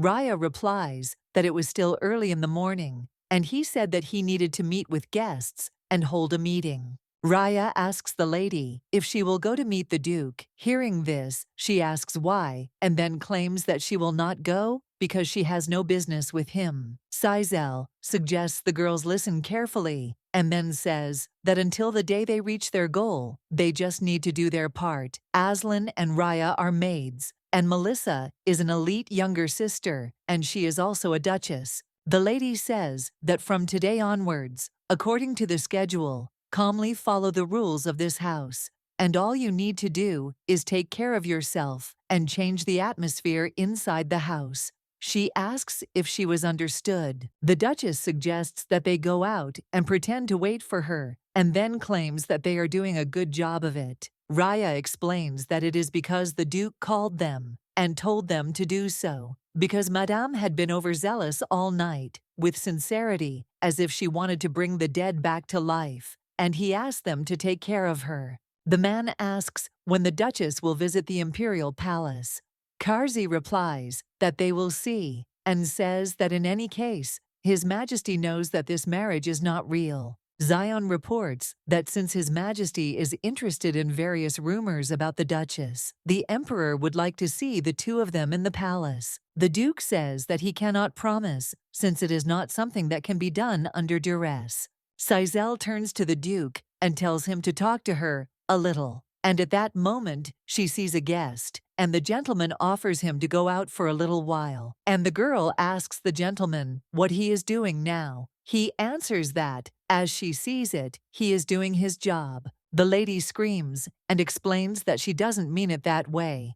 Kartsa says that if she didn't get enough sleep, she can take a little nap now. Hearing this, the main character does not understand why he has such a naive reaction, and then asks how he could say such a thing to the children. Karzi asks in surprise what she is talking about. Sazel explains that she is with the Duke. He claims that she is with him, and at that moment, the girl thought that if she says something like that, she wonders what he will think of her. Sizel explains that they got it all wrong anyway about that one. She tells him to think if he said that she overdid it all night, and of course, she thinks that it causes misunderstanding. The lady claims that they just slept in the same bed, and then asks why he said that. The Duke says that they slept on the same bed, and looking from the side, it seemed to him that she overdid it. The girl asks in surprise what she did, and at that time he thought that maybe she slept the same way as when she was in prison. The gentleman says that since she is a human being, such things happen. Hearing this, she thought it was true. Sizel apologizes and explains that she didn't mean it because she was very tired from the wedding ceremony yesterday. He claims that he understood it, and that's why he told her servants. At this time, the main character does not understand why she is grateful, and at the same time wants to hit him for such care. The Duke suggests the girl not to pay attention to this, as he believes that this is a misunderstanding and it will soon be cleared up. She says that she is not sure, because such misunderstandings are not so easily resolved. Kartsa asks the lady if she has ever experienced anything like this. She replies that it can't be because she is getting married for the first time. The gentleman says that it is great because it is his first time too, and he thinks that in any case they need to take care of each other, because who knows what kind of conversations might take place. The gentleman says that he is not sure, because no matter how many people live in the duchy residence, the only woman in the family is she. He claims that there may be many such days in the future, and asks if she really needs to worry about such things. Sizel asks if he means he'll continue sleeping in her room. He says he's heard that all married couples do that, and being like a normal couple is a way for her to adjust to life there. After all, he thinks it will be even easier to quiet the useless rumors. The gentleman says that he thinks that last night was quite good for them, and then he explains that she slept very soundly, and the same applies to him. The lady objects and says that she is alone. The gentleman asks if she remembers all her actions towards him last night. The main character assures that nothing of the sort happened, and at that time she thought that if the conversation dragged on, only she would remain in a disadvantageous position. And then she says that all misunderstandings have been resolved, and she is glad that he got enough sleep. The Viscount asks the gentleman if they have finished their conversation, since the Duchess left in a hurry. The Duke claims that there are reasons for this, and more importantly, that he would like to get some sleep. Sizel lay down on the bed and said that this was the first time in her life she had met such a guy, and then asked Raya if she slept strangely at night. The girl asks the lady what she thinks of the Duke, and also wonders if he is such a simpleton. Anna replies that it is not about that, and she would say that he is also very much an introvert and simpleton. Raya says she doesn't know what she means, but she thinks it's not good. Lady says he's not a bad person at all, but he certainly can't be called kind either. The girl asks if this is not for the best, and then says that the lady hates overly kind people. At this time, the main character does not understand why she constantly remembers those words and meets such an annoying fool for the first time. Sizel thinks that in their world, there seem to be people of all different types, and she doesn't understand how a person who causes anxiety, when in fact he shouldn't, and then asks the girl if she has ever heard this. The butler asks the madam if he can come in. She asks why he is here. The man says that the gentleman said that she needs to start her duties as soon as possible. The lady asks what exactly he is talking about. The butler explains that he is here to tell her about her duties and powers in the duchy.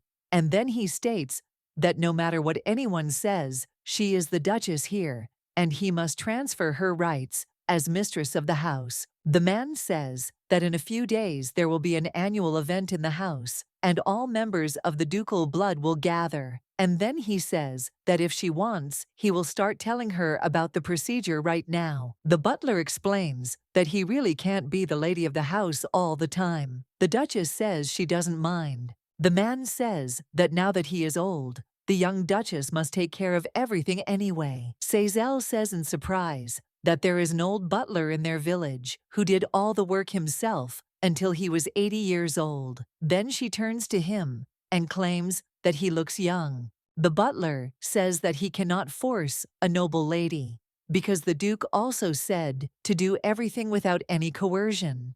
And then he says that even without knowing the madam's intentions, he wanted to transfer the duties and brought the head maid